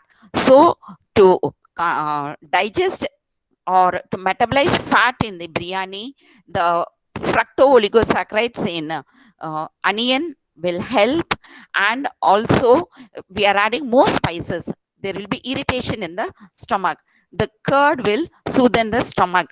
So our Thair Pachdi is a good combination of both probiotic and prebiotics, and it is a very good immunity boosting food. But only thing, it should onions should not be exposed to the environment for long time. Only when you're eating, it should be chopped and mixed with curd and served. And always the salad should be closed and kept. It should be open to the environment. Coming to garlic, this garlic, there are numerous studies about garlic. It is it controls cholesterol, and it is good for heart disease. It is good for diabetes, everything. Apart from this, garlic has this allicin. It is a allicin, which is nothing but diallyl thiosulfonate. It is an active component which supports the body's protective mechanism against oxidative damage. So any damage, oxidation takes place in the body, this allicin will act and will prevent the common cold by boosting the immunity. And you know, it is having effect on pressure, heart disease, everything. And it is a natural antiseptic, antiviral food, and also with anti-diabetic properties. We should take at least 1 to 2 cloves of garlic or 4 grams of garlic per day. And the cloves, no, it should be crushed and then only consumed. You should not consume as such. You should crush it, then only the allicin will be developed. When you are crushing, the oxygen in the environment will react with the sulfur component in garlic, and allicin is formed. That is only good for our health. When we are adding into our rasam or milk and all, allicin is developed and we get the beneficial effect. Next food, next slide. Next is our important traditional spice, which gives good aroma and flavor, everything. It is the cumin and pepper. Pepper, we call it as king of spices. And we know from history, Vasco da Gama came to India searching for spices, and seeing the spices only, more of foreigners invaded our country itself. Among all the spices, pepper is the king of spices, and it is used in Ayurveda from ancient medicine or ancient times. And the component in pepper is piperine. Piperine is the active ingredient which is present in pepper, and this only acts as an antioxidant, acts as anti-inflammatory, and protects the gastrointestinal system, everything. So the piperine in pepper is the important component, and that is only required for our body. Nowadays, pepper is adulterated with many sources, so we should be very cautious when you are buying pepper. We should go for a good source, then only we will get the real beneficial effect of pepper. And cumin, it increases the release of bile acid from the liver. We know bile helps in digestion, and bile helps in digestion of fat and other nutrients in the gut. Along with release of bile, cumin seeds are having terpene, phenols, flavonoids, and alkaloids. Cumin is nothing but our jeeragam. In Tamil, we tell seer aham. Akathai seeraga vaipadu seeragam, because it soothes the gastrointestinal tract or helps in digestion. It maintains or balances the digestive tract. And also it is anti-osteoporotic. It prevents osteoporosis. It is anti-cancerous agent, everything. So cumin and pepper, they are very good source of functional components. Next spice, next after cumin and pepper, we'll be going to see cloves and cinnamon. Cloves and cinnamon, nothing but krambu and pattai. Today, everybody are talking about krambu. They tell every day you put 1 krambu inside your mouth when you're going out. Why? Because it is having one antioxidant component in clove, that is the eugenol. This eugenol component will prevent, or it will boost the immunity, and it will kill the virus once when it is entering the body. It suppresses the viral infection. Along with eugenol, it is having the procyanidins, catechins. This procyanidins and catechins, they are present in cinnamon, and both eugenol, procyanidins, catechins have the following benefits like antiviral, antimicrobial, anti-inflammatory, and anti-stress. And also they prevent the liver, and they are anti-diabetic. They promote immunity, I told, because of the eugenol, and they treat sore throat because of flu, and they also reduce bad cholesterol and increase the good cholesterol. But one thing which you should notice, these cloves and cinnamons, they are spices. They should be used only in minimum quantities. We cannot just like that, because they are having beneficial quantity, we cannot use as much we want. It should be used per day, 1 or 2 cloves, a small bit of cinnamon to get the maximum benefit. Next slide, please. Next important spice is turmeric, or we call it as gold spice. This turmeric, it is having the compounds curcuminoids, and the important curcuminoid present in turmeric is curcumin. This curcumin, we know it acts against cancer. It prevents growth of cancerous cells. And also, when we are looking into the quantity of curcumin present in turmeric, it is very, very less. It is present only by 3% by weight, or in a kilogram, it is having only 3% of weight is only turmeric. Mahalakshmi, let this slide be. So, because turmeric and pepper has interrelationship, I want to stress on this. So this turmeric, though it is present in small quantity, curcumin is present in small quantity, it has an important role in immunity. See, 1 teaspoon of ground turmeric will have only 200 milligram of curcumin, and that too, the turmeric powder should be of genuine source. All branded items, they are not having that much curcumin, because curcumin is extracted and it is imported, and they add coloring agents, some chemicals, and we get it in the different brand names as good turmeric. But to get the real beneficial effect of turmeric, we should get good turmeric as a whole, and we should give to the grinding machine and get it ground. That is the best source of curcumin from turmeric.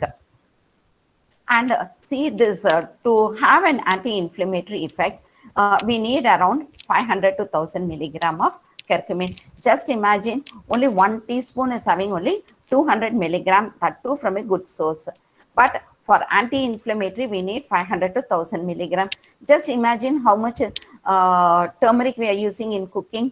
We use only 1 teaspoon or half teaspoon in one sambar, in rasam, or in poriyal. That way, we should try to increase the usage of turmeric in our cooking wherever possible, because it is antimicrobial and anti-cancerous. And WHO, World Health Organization, recommends around 0 to 3 milligram of curcumin per kg of body weight. So if you're going to consume only around 200 to 300 milligram of curcumin, we can get the quantity needed. Or every day we can have a warm glass of turmeric milk. We can add turmeric to the milk and take. Here I want to stress one point. The curcumin present in turmeric, it is better absorbed in the presence of piperine, which is present in black pepper. This is one important aspect which we should remember. See, our traditional people, or we used to have for cold and cough, milk, or in honey also, combination of pepper powder and turmeric powder, because the curcumin is better absorbed only in the presence of piperine, which is present in pepper. So hereafter, if you want to get better effect of curcumin, we should add little pepper powder to turmeric powder and consume it. This is one important point which I want to stress. So using turmeric with pepper, exposing to sunlight. There are still more slides. Hope I'm not delaying because this is a vast subject. I had to go in. Shall I skip some slides or shall I continue? So the organizers, please tell me no. I have covered the important spices. One more important one is I will tell about drumstick leaves. Sir, is there no problem if I'm continuing for another 10 minutes? Mahalakshmi, Yes, madam. You can continue, madam. Another 10 minutes, no problem. You can continue. Okay. Mahalakshmi, you just go to the drumstick leaves. Moringa leaves.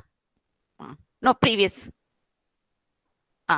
See, this is another one important food which we all consume. But I don't know, nowadays, all the youngsters I see with our students, they don't have the habit of consuming green leafy vegetables only.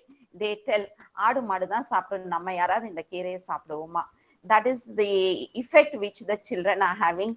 And also the children, they don't know to tell what keerai it is, what chutney.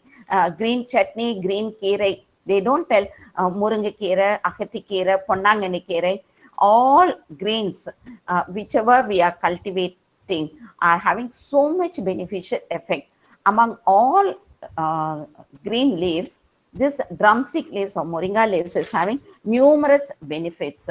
And in earlier days, each and every household used to have one valamaram, one drumstick leaves tree in their home because they always use drumstick leaves. Why? This drumstick leaves, they are a good source of minerals and they have all minerals, calcium, potassium, zinc, magnesium, iron and copper. So out of all green leafy vegetables, this moringa leaves is the best source. And one important point in this moringa leaves is all green leaves which is grown in the short, we spray pesticides to control the growth of microorganisms and other infections. But to my knowledge, only moringa leaves, Murunga marathukku thaan marundu adikama we are getting Murunga keerai free of pesticides. I think you will agree with me. Or this Murunga is available in many of our houses. We share with our neighbors. So after seeing the importance of Moringa leaves, definitely try to have Moringa leaves at least weekly twice. See, this Moringa leaves, they are very good source of the minerals, calcium, potassium, zinc, magnesium, iron and copper. Along with that, it is a very good source of vitamin A. That is, it is one of the best source of beta carotene. And the beta carotene in Moringa leaf is converted to vitamin A, and it is having vitamin B and it is also good source of folic acid. This folic acid is having many benefits. I didn't talk about folic acid itself because it is a vast chapter. Folic acid is very much essential for young girls, adolescent girls and young women because it has an important role in fertility, in their maintenance of their uterus, everything. Folic acid, if there is deficiency of folic acid, the baby born will have many defect. So like that way, there are many effects of folic acid. Moringa leaves is a good source of the vitamin. Folic acid, pyridoxine, nicotinic acid, vitamin C, D and E. All vitamins are present in moringa leaves. Only thing, the B complex vitamins, when we are cooking, overcooking, it will be lost. See, in our lab, we do experiment for vitamin C with Murunga keerai. We ask the students to prepare without cooking. They prepare the extract of Murunga keerai and they will assess the quantity or the content of vitamin C present. And after cooking for 5 minutes, 10 minutes and 20 minutes. So if you're cooking for 5 minutes, at least we will retain 50% of the vitamin C. But if you're cooking for long, all the vitamin C will be lost. But other vitamins, the fat soluble vitamins and the minerals will not be lost. Other than vitamins and minerals, the drumstick leaves has the phytochemicals, all phytochemicals, the tannins, sterols, terpenoids, flavonoids, saponins, alkaloids. All these phytochemicals have beneficial effect for diabetes, heart disease, and cancer. So they prevent cancer, they control diabetic level and heart diseases also. And there is a study telling that the calcium content in drumstick leaves is more than that of milk. If the 8 ounces of milk will provide 300 to 400 milligram of calcium, but moringa leaves will give 1000 milligram of calcium. When we are comparing the cost wise also, milk is costlier. Muringakirai, if you are getting from our neighborhood, it is free of cost. And it is having iron also. It is a good source of iron. And it is also good source of zinc.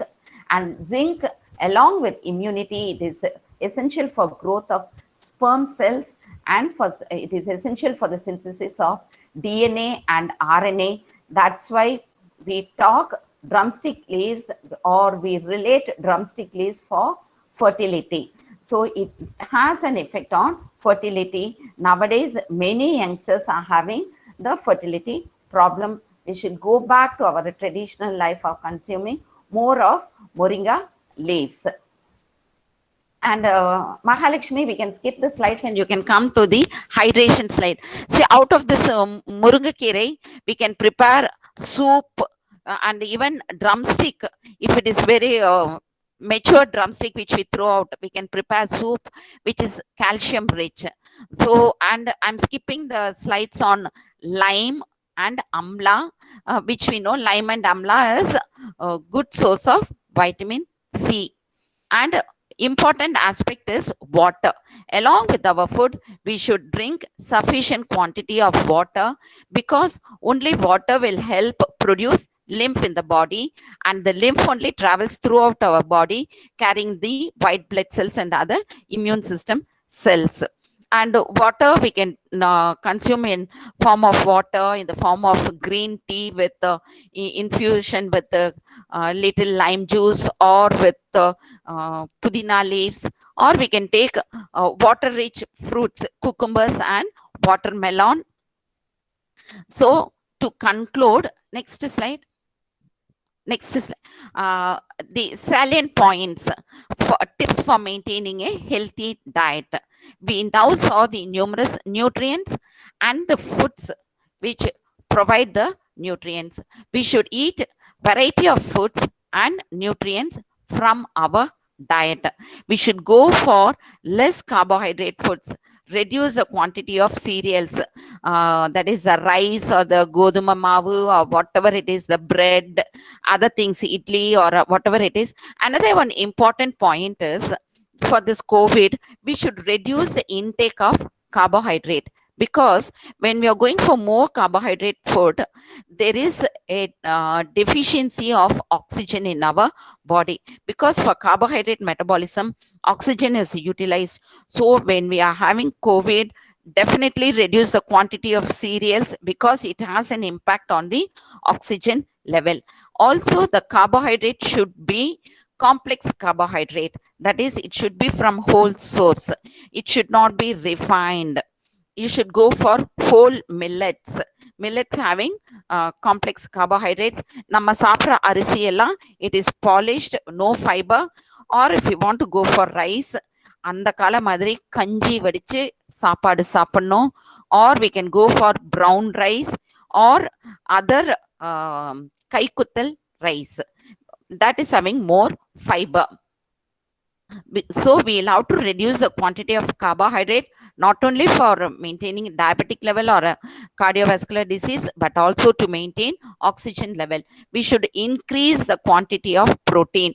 So in this, another one important aspect is, we should consume more of sprouted green gram. See, sprouting green gram is a very easy process. Soak it overnight and drain the water, allow the sprouts to grow for 24 hours. We should allow only for 24 hours growth. Consume that sprout. That sprout is highly nutritious. Yes, sir. Any doubts, sir? Hariharan, sir? Okay, continue, madam. Okay, okay.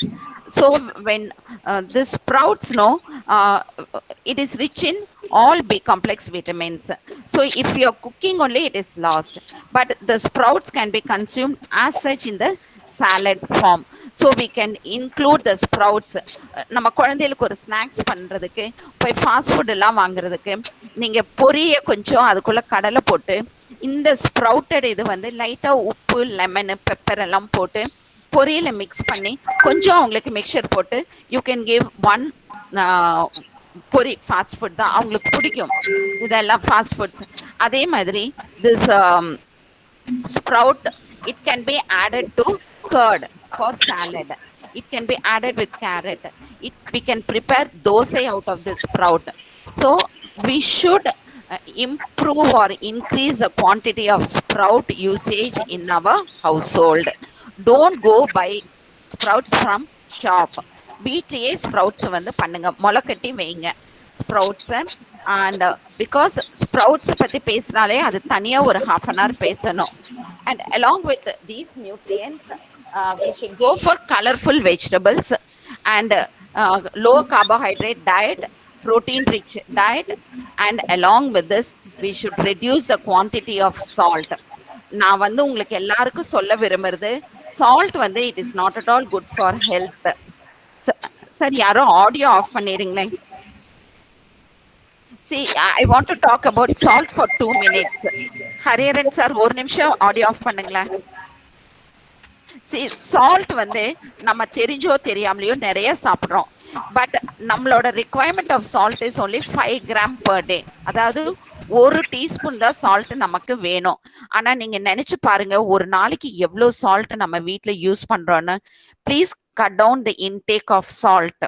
வீட்டில் சமைக்கும் பொழுது சால்ட்டை குறைக்க சொல்லுங்க. And don't add salt in rice and cook. Idli மாவுக்கு போடும்போது உப்பு கொஞ்சம் கம்மியா போடுங்க. So that we can eat salt from chutney. And don't give snacks, the Lay's chips and other potato chips for as a snack to children, because the salt content is very high. The higher the intake of salt, நம்மளே kidney டிசீஸை விலை கொடுத்து வாங்குற மாதிரி ஆயிடும். So சால்ட்டை control பண்ணணும், sugar இன்டேக்கை குறைக்கணும். நீங்க எங்களுடைய ஐசிஎம்ஆர் அலவன்ஸ் படி சுகர் பார்த்தீங்கன்னா ஒரு நாளைக்கு only 20 grams per day of sugar. Because சுகர்ல ஒரு நியூட்ரியன்ஸும் கிடையாது. we will call it as an empty calorie food. Calories தவிர எதுவுமே இல்லை அந்த சர்க்கரையில. அதுவும் நீங்க பாத்தீங்கன்னா 20 கிராம் தான் நம்ம ஒரு நாளைக்கு சாப்பிடணும். 20 கிராம்ங்கிறது 4 டீஸ்பூன். 4 டீஸ்பூனுங்கிறது சின்ன டீஸ்பூன், டேபிள் ஸ்பூனோ சர்விங் ஸ்பூனோ கிடையாது. இந்த 4 டீஸ்பூன் சர்க்கரை நிறைய பேர் ஒரு நாளைக்கு 4 காஃபியோ டீயோ குடிச்சாலே we will go for 40 grams of sugar.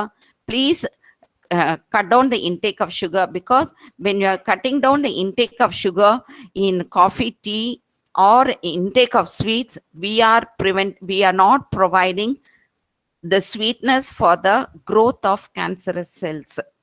The carcinogenic cells will grow fast in the presence of sugar. So please control the intake of sugar. Sugar நம்ம டீ காஃபில மட்டும் இல்ல, நிறைய இனிப்பு சாப்பிட்றோம், baked foods, especially biscuits நிறைய சாப்பிட்டு பழகிட்டோம். They are all sources of sugar. We should cut down all this. So cut down the intake of salt, cut down sugar intake, limit intake of oil, and we should choose healthy fat. கொஞ்சம் நெய் காலையில உருக்கி நெய் சாப்பிடலாம். 1 டீஸ்பூனோ 1/2 teaspoon நெய் சாப்பிடலாம். எல்லாருமே நெய் சாப்பிடலாம். 1/2 டீஸ்பூன் நெய்னா நிறைய இல்ல, 1/2 teaspoon to 1 teaspoon. And oil வந்து பாத்தீங்கன்னா நல்லெண்ணெய், கடலெண்ணெய் யூஸ் பண்ணுங்க.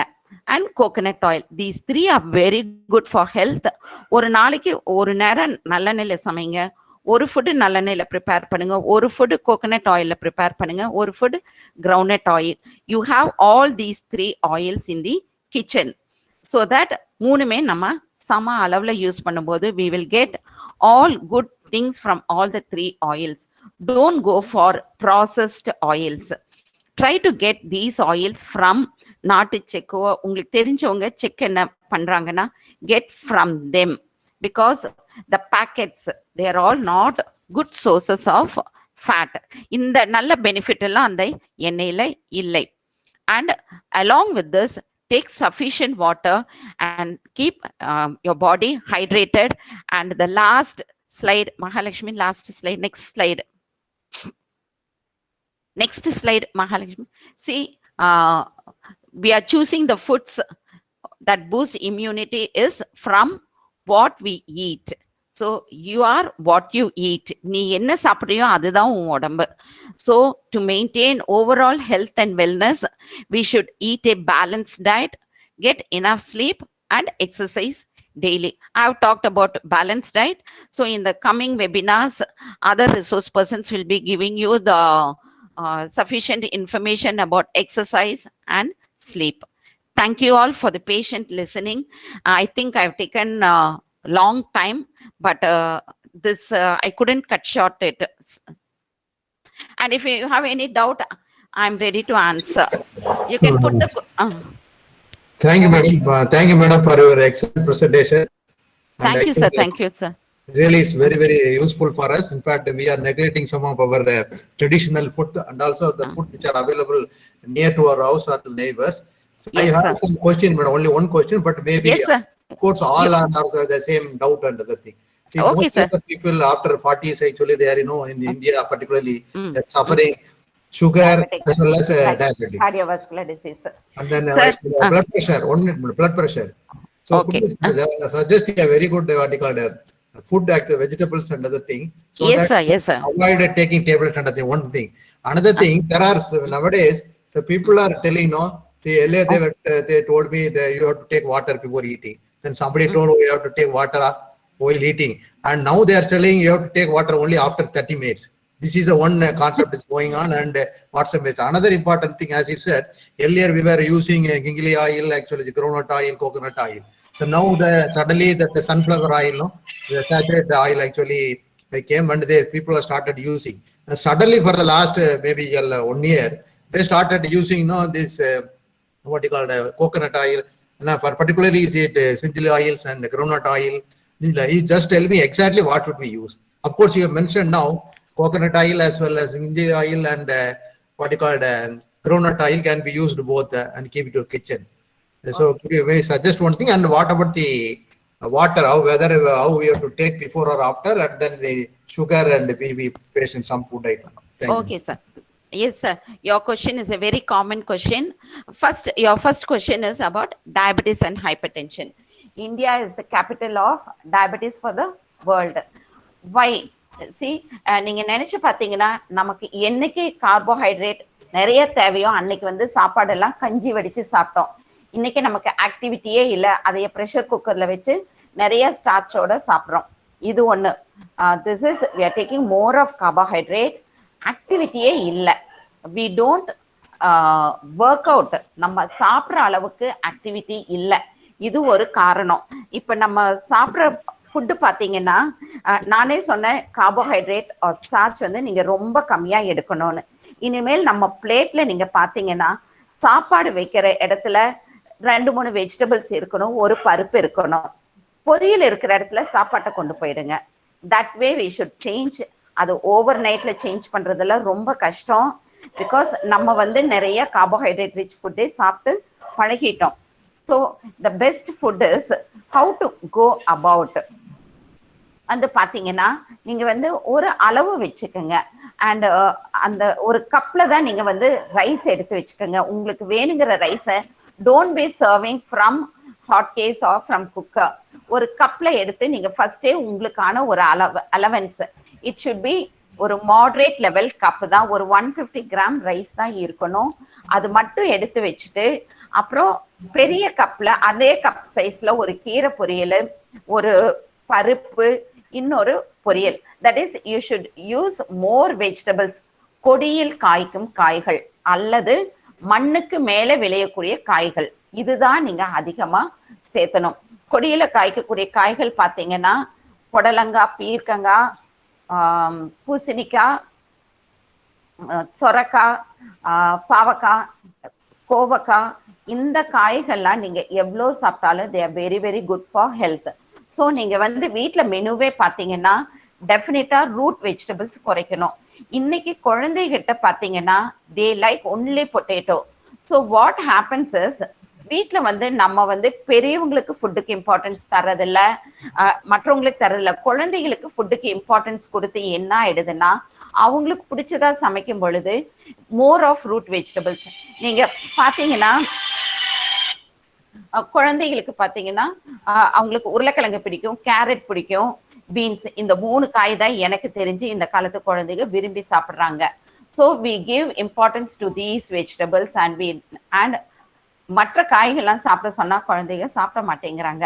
But from day 1 you give importance to everybody's preferences. ஒரு 40 வயசுக்கு மேல ஆனாலே எல்லாருமே ஃபுட் பேட்டர்ன் மாத்திக்கங்க. ரைஸோ, idli, chapati, puri, whatever it be, அதையே குறைச்சிக்கங்க.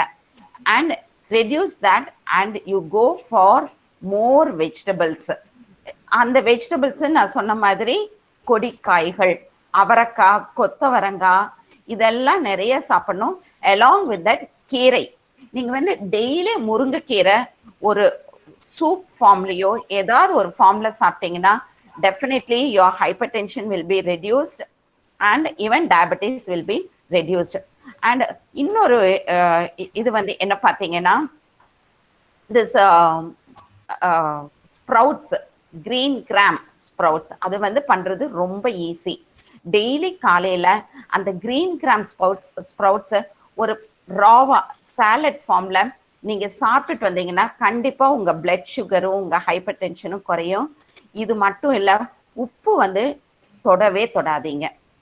ஒன்ஸ் யூ ஆர் 40, ஸ்வீட் ரொம்ப சாப்பிடாதீங்க. ஆசையா இருந்தா ஒரு நாள் சாப்பிடுங்க. Weekly once cut down sweet, biscuits இதெல்லாம் சாப்பிடாதீங்க. பட் கீரை வகைகள் நிறைய எடுத்துக்கோங்க. இந்த முளைக்கட்டிய பருப்பு நிறைய சாப்பிடுங்க. சுண்டல் செய்யணும். அதுவும் சுண்டல் வந்து நீங்க நம்ம கருப்பு சுண்டல் கடலை இருக்குல்ல, அதுல செய்யணும். சன்னா கடலையும் நல்லதான், பட் கருப்பு கடலை தான் நம்ம ஊர்ல விளையிறது. சன்னா வந்து நார்த் இந்தியாவில இருந்து வருது. ஸோ ட்ரெடிஷ்னல் ஃபுட்டுன்னு பாத்தீங்கன்னா கருப்பு கடலை வந்து இங்க நம்ம ஊர்ல விளையிறது. You should give importance to that. அதையே சாப்பிடுங்க. கீரை காய்கள் அதிகமா சாப்பிட்டு அரிசி தானியத்துல தயாரிச்ச பொருளை கம்மியா சாப்பிடுங்க. நைட்ல வந்து have your dinner before 7 or 7:30. நீங்க 10 மணிக்கு தூங்க போனாலோ 10:30 மணிக்கு தூங்க போனாலோ your stomach digestion should be almost over. சாப்பிட்றதுக்கு ஒரு 10 நிமிஷம் முன்னாடி ஃபுல்லா சாப்பிட்டுட்டு போய் தூங்குனா டெஃபினட்டா டயபெட்டிக்கும் ஹைப்பர் டென்ஷனும் தான் நம்ம விலை கொடுத்து வாங்குறோம். 7:30 மணிக்கு முன்னாடி சாப்பிட்டுட்டோம்னா அதுக்கப்புறம் நம்ம நிறைய ஆக்டிவிட்டி பண்ணுவோம், டைஜஷன் ஆயிடும். ஸோ என்ன சாப்பிட்டாலும் ஆக்டிவிட்டி. ஸோ நம்ம இப்ப நிறைய சாப்பிட்றோம், ஆக்டிவிட்டி கம்மி. எத்தனை பேர் இப்ப சைக்கிள் ஓட்டுறோம்? சைக்கிள் ஓட்டுறதுவே மறந்துட்டோம். ஒரு பக்கத்துல ஒரு கடைக்கு போறதுனாலும் 2 வீலர்ல தான் போறோம். பக்கத்து கடைக்கு கூட நடந்து போக மாட்டேங்கிறோம். அண்ட் நான் இன்னைக்கு நிறைய யங்ஸ்டர்ஸ் அப்சர்வ் பண்ணுவேன். அந்த வண்டி வந்து ஒரு பாயிண்ட்ல ஸ்டாண்ட்ல போட்டுட்டும் கூட நடக்கிறதுக்கு ரெடியா இல்லை. If they are going for shopping, நீங்க நினைச்சு பாருங்க, எல்லாரும் கடை வாசல்ல தான் வண்டியை நிறுத்துறோம். ஏன் கொஞ்சம் தள்ளி நிறுத்தி நடக்க மாட்டோமா? And especially even for women I am telling. Sir 1 minute sir. எங்க அப்பா ஒரு கொஞ்சம் ஏஜ்டு பர்சன் என்னை கூப்பிட்டுட்டே இருக்காரு. நான் ஒரு நிமிஷம் அவருக்கு அட்டன் பண்ணிட்டு கம் பேக்.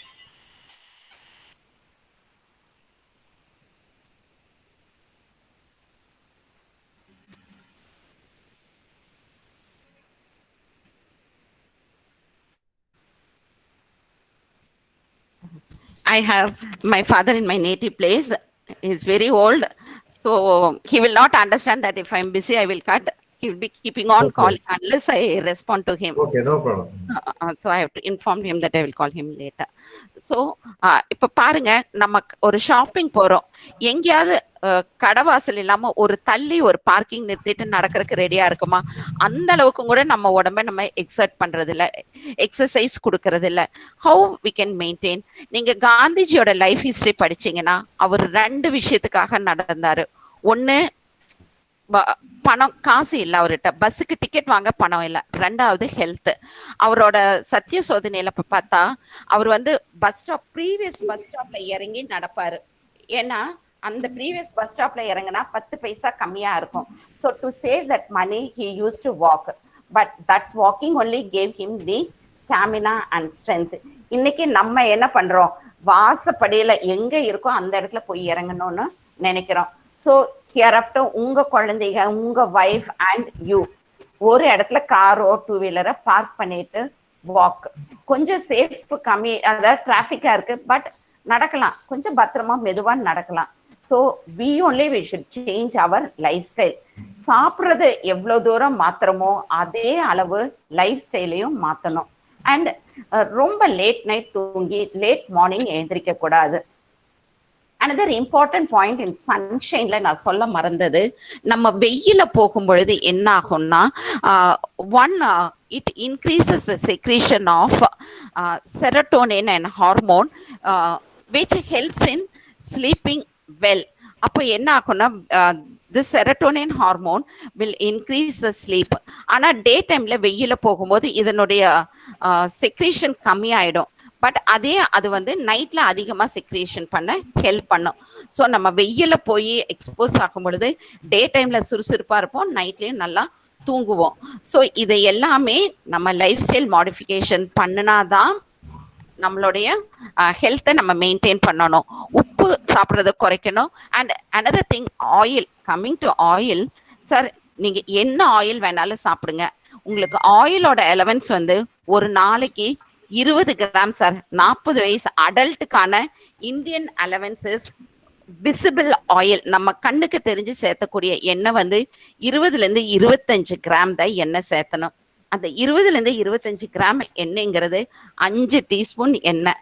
நம்மளுக்கு நிறைய பேருக்கு பிடிச்ச ஐட்டமே puri, dosa and all fried item.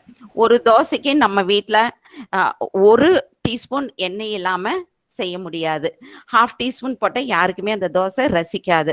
So we add 1 teaspoon of oil.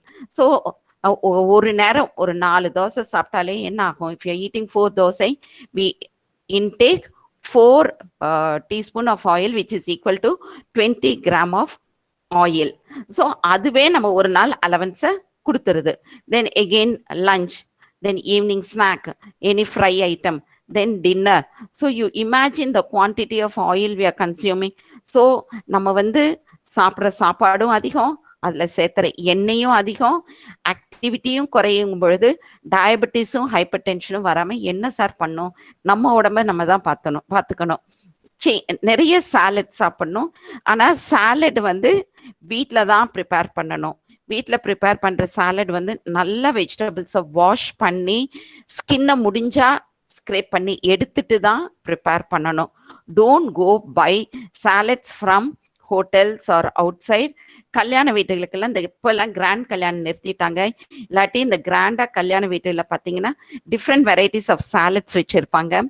But that salad is not good for health because it invites all microorganisms.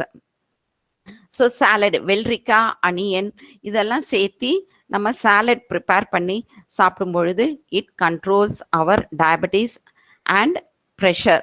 So காய்கறிகளை அதிகம் சேர்த்திக்கங்க. சாதம், சப்பாத்தி, அதாவது நம்மளோட மெயின் ஸ்டேபிள் ஃபுட்டை குறைச்சிக்கோங்க. ப்ரோட்டீன் ரிச் ஃபுட்டை இன்க்ரீஸ் பண்ணுங்க.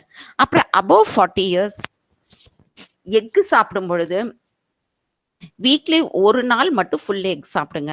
பாக்கி நாளெல்லாம் you should eat only egg white because அந்த எக் யோக்ல வந்து இட் இஸ் ஃபுல் ஃபேட். அதுவுமே நமக்கு அதிகப்படுது, கொலஸ்ட்ரால் லெவலை இன்க்ரீஸ் பண்ணும். ஸோ ஆனால் அந்த எக்ல இருக்கிற protein is very good for health. அதுதான் we will tell it is 100% protein. அதில் இருக்கிற amino acids, it gives all essential amino acids. So முட்டை வந்து ஒரு முழுமையான புரதம்னு சொல்லுவோம். ஆனால் ஒரு ஏஜ்க்கு அப்புறம் அந்த முழுமையான புரதம் எக் ஒயிட்லேருந்து மட்டும் கிடைச்சா போதும். யோக்கை, அந்த எல்லோவை குறைச்சிக்கங்க. ஆனால் எல்லாருக்கும் அந்த யோக்கோட சாப்பிட பிடிக்கும். ஒரு நாள் மட்டும் சாப்பிடுங்க. Other days you cut off egg yolk. Non vegetarian may you can have but reduce the quantity. பிடிக்கும்னா ஒரு 1 or 2 பீஸ் மட்டும் சாப்பிடுங்க. Reduce the quantity. எது பிடிச்சாலும் சாப்பிடலாம். அளவா சாப்பிடணும். நல்ல ஆக்டிவிட்டி பண்ணணும். எக்ஸசைஸ் பண்ணணும்.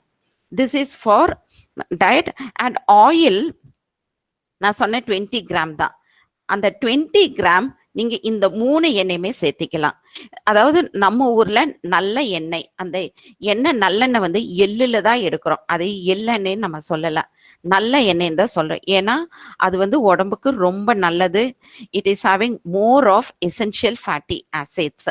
ஸோ அந்த நல்லெண்ணெய்க்கு வந்து ஒரே ஒரு எஃபெக்ட் என்னன்னா, ரொம்ப காய்ச்ச முடியாது, சூடுபடுத்தினா புகை சீக்கிரம் வந்துடும். ஸோ அந்த நல்லெண்ணெய் சமைக்கிறது வந்து தோசைக்கு, இட்லி பொடி, இந்த மாதிரி மைல்டா சூடுபடுத்தாம பண்ணக்கூடிய ஐட்டம்க்கு இந்த நல்லெண்ணெயை புளி சாதத்துக்கு யூஸ் பண்ணுவாங்க. நீங்க கவனிச்சு பார்த்தீங்கன்னா, தாளிக்கும் போது தேங்காய் எண்ணெயில ஏதாவது தாளிச்சுட்டு சுடு ரைஸ்க்குள்ள நல்லெண்ணெய் ஊற்றுவாங்க. அதை டைரக்டா காய்ச்ச மாட்டாங்க. அப்பதான் அதோட flavour will be enhanced and அதனுடைய பெனிஃபிட் கிடைக்கும். ஸோ நல்லெண்ணெய் வந்து ரொம்ப காய்ச்சக்கூடாது. அதையே வந்து நம்ம மோஸ்டா எங்க சூடு கம்மியா யூஸ் பண்றோமோ அந்த இடத்துல அதை யூஸ் பண்ணணும். நல்லெண்ணெய் வந்து புளிக்குழம்பு, வத்த குழம்புக்கெல்லாம் யூஸ் பண்ணுவோம். தாளிக்கும் போது யூஸ் பண்றதை விட அது தாளிச்சு விட்டு அந்த புளி கரையும் போது, புளி வேகும் பொழுது எண்ணெய் ஆட் பண்ணா it is still better. And coconut oil, actually coconut oil is having medium chain triglycerides or medium chain fatty acids, sorry. இது வந்து சீக்கிரமா டைஜஸ்ட் ஆகும் and they have lot of benefits. இந்த தேங்காய் எண்ணெய் வந்து ஒரு மருத்துவ குணம் பொருந்தியது. இதை வந்து நீங்க ஸ்கின்னுக்கு போட்ட இன்ஃபெக்ஷன் வராது. and we have found studies also, தீப்புண்ணுக்கு நீங்க ஆன்டிபயோட்டிக்ஸ் ஒரு 2-3 நாள் கொடுத்து உள்ள சாப்பிட்டுட்டு அதுக்கப்புறம் நீங்க வந்து தேங்காய் எண்ணெயை அப்ளை பண்ணுனா, அதாவது ஒரு 50% தீப்புண்ணு இருந்தா அப்ளை பண்ணி வந்தீங்கன்னா புண்ணு சுத்தமா ஆறிடும் than your medicines. அவ்வளோ தூரம் தேங்காய் எண்ணெய்க்கு மெடிசினல் ப்ராப்பர்ட்டிஸ் இருக்கு. So we can use coconut oil. அதுவுமே நம்ம வந்து பொரி தாளிக்க, சம் ஸ்நாக்ஸ் பண்றதுக்கெல்லாம் you can use coconut oil. And கடலெண்ணெய் வந்து அது கொஞ்சம் திக்கா இருக்கும், விஸ்காசிட்டி அதிகமா இருக்கு. பட் அது சூடு பண்றதுக்கு, தாளிக்கிறதுக்கெல்லாம் it is very much good. It is apt. அந்த ஹை ஹீட் டெம்பரேச்சர் அது தாங்கும். ஸோ நம்ம இந்த 3 எண்ணெயுமே யூஸ் பண்ணலாம். ஆனா எண்ணெய் யூஸ் பண்ணாலும் நீங்க உங்களோட அலவன்ஸான 20 கிராம தாண்டக்கூடாது. அதுதான் இங்க முக்கியம். நம்ம வந்து நல்ல எண்ணெய் யூஸ் பண்றோம்னு நிறைய யூஸ் பண்ணக்கூடாது. ஸோ ஒரு 3 பேர் இருக்கிற ஃபேமிலியில ஒரு மாசத்துக்கே நீங்க கணக்கு போடுங்க. பெரியவங்களுக்கு 20-30 கிராம் ஒரு நாளைக்கு அப்படின்னு பார்த்தா ஒரு 2 லிட்டர் எண்ணெய் தான் வேணும் ஃபார் ஆல் ப்ரிப்பரேஷன்ஸ். பட் நம்ம வந்து எண்ணெய் அதிகமாக யூஸ் பண்ணுறோம். So we should not use more oil. We can use all 3 oils. ஆனால் இந்த 3 எண்ணெய் கலந்து வச்சு சமைப்பாங்க, அது பண்ணக்கூடாது. பிகாஸ் ஒவ்வொன்றுக்கும் ஒவ்வொரு டெம்பரேச்சர் இருக்கு. தனித்தனியாக தான் அதையே யூஸ் பண்ணணும். That is good for health. And இப்போ வர ப்ராசஸ்ட் ஆயில் எல்லாம் பிகாஸ் ஆஃப் த ப்ராசஸிங் அதனுடைய பெனிஃபிட்ஸ் எல்லாம் போயிடுது. And so we are not suggesting nowadays. But இதுலயே வந்து பார்த்தீங்கன்னா even palm oil is good. All oil is having its own benefits, but you should use in moderation. நான் ஏன் check என்ன சொல்றேன்னா, it is our traditional, so you can use it. So next is regarding water. தண்ணியோ உணவோ ஒண்ணு நீங்க நம்ம எல்லாரும் தெரிஞ்சுக்க வேண்டியது, பசிச்சு சாப்பிடணும், தண்ணி தாகம் எடுத்து தண்ணி குடிக்கணும். இதுதான் முக்கியம். சும்மா 3 லிட்டர் 4 லிட்டர் குடிங்கன்னெல்லாம் we should not drink. But நம்ம உடம்புக்கு வெயில் காலத்துல கொஞ்சம் தண்ணி நிறைய வேணும். So we should drink enough water. But water வந்து we should have little before our food. ஏன்னா it will cleanse the body and it will dilute it or dilate. நம்ம சாப்பிட்ட உடனே தண்ணி குடிச்சா டைஜஷன் ப்ராசஸ்ல absorption will not be proper. அந்த food வந்து டைஜஸ்ட் ஆகும்போது தண்ணி நிறையா இருந்தால் அது சீக்கிரமா எலிமினேட் ஆகும். ஸோ அது கொஞ்சம் நேரம் கழிச்சு தண்ணி குடிக்கணும். So you can have before or after food. But sometimes சாப்பிடும்போது தண்ணி வேணும்னா தண்ணி குடிச்சு தான் ஆகணும். ஸோ ரொம்ப தண்ணி வந்து பிஃபோர் ஆஃப்டர்னெல்லாம் எல்லாம் கன்ஃபியூஸ் பண்ண வேண்டாம். எப்பெல்லாம் நமக்கு ரொம்ப தாகம் அடிக்குதோ அப்பெல்லாம் தண்ணி குடிக்கணும். சரி, சாப்பிடும் பொழுதே நமக்கு உப்பு அதிகமாக இருந்தால் தண்ணி சாப்பிடணும்னு தோணும், காரமாக இருந்தால் தண்ணி குடிக்கணும். So there are situations where we should take water, but everything in moderation. எல்லாமே வரதெல்லாம் நம்பக்கூடாது. நம்ம நிறைய படிச்சு பார்க்கணும், நிறைய ரிசர்ச் ஆர்டிக்கல் படிக்கணும், சும்மா ஜென்ரல் இது படிக்கக்கூடாது. Okay sir, any more doubt sir?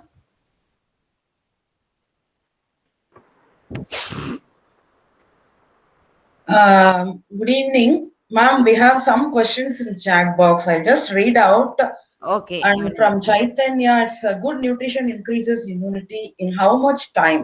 Do supplements have immediate effect? Okay, supplements, no.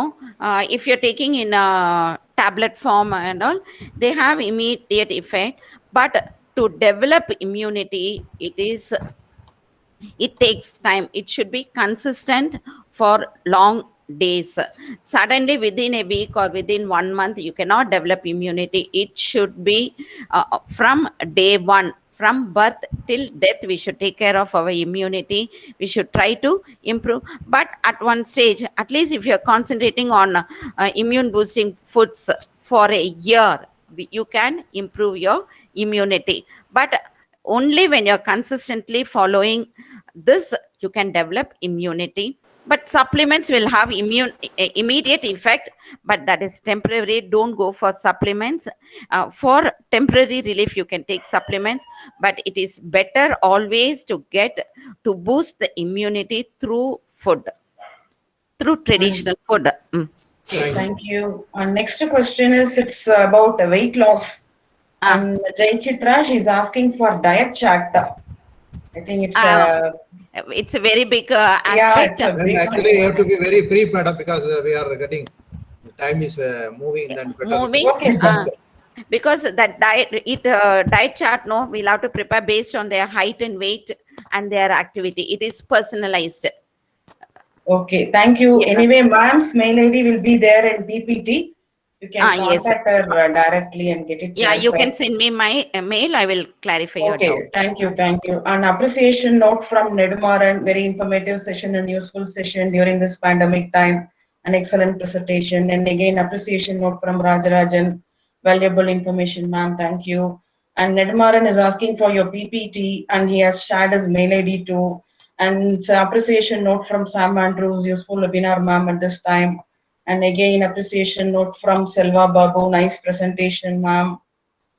And this Suresh, and he has appreciated yours as informative and knowledgeable. And most of the participants are asking for your PPT. And that is nothing is okay. Madam Alachini, actually we will make it, the link we will make it available in the sure, sir. Because nothing is very secret. You can anytime see it, and or if you're sending me mail also, I will send it via the mail. And no need actually. Okay, sir. Okay, sir. Okay, sir. Website so that they will get it. Okay, sir. Okay, sir. Thank you, sir. Okay. And again, appreciation note from so many participants. And that's it. Thank you for the right information at the right period. That's it. This organizer.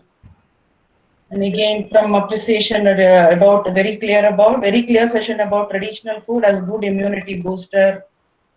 And okay, I think all appreciation note only. Okay. Okay, sir. So on behalf of founder, president, general secretary, and all the chairman and secretaries of all the chapters, I'm privileged to propose vote of thanks for the detailed and wonderful session on Indian traditional foods and its role in boosting immunity naturally. And by Dr. Thilakavathy, ma'am, thank you so much for the wonderful session. And because best immune system is the need of the hour to combat COVID and other lifestyle diseases too. So just to sum up, what I have observed personally is exposing ourselves to sunlight and walking to the maximum is the need of the hour. Okay, it's exercise and natural immunity booster, that is sunlight.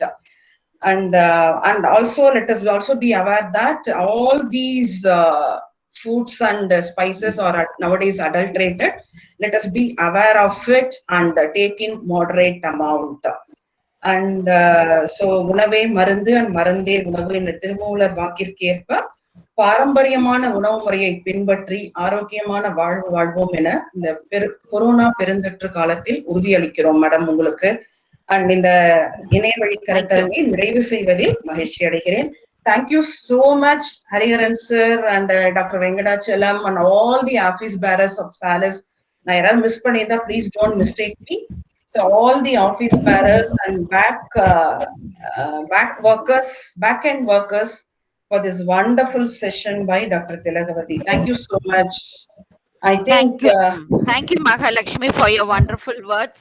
This is part of our job. We being in nutrition department, it is our sole responsibility to create awareness among the public the importance of nutrition in boosting immunity.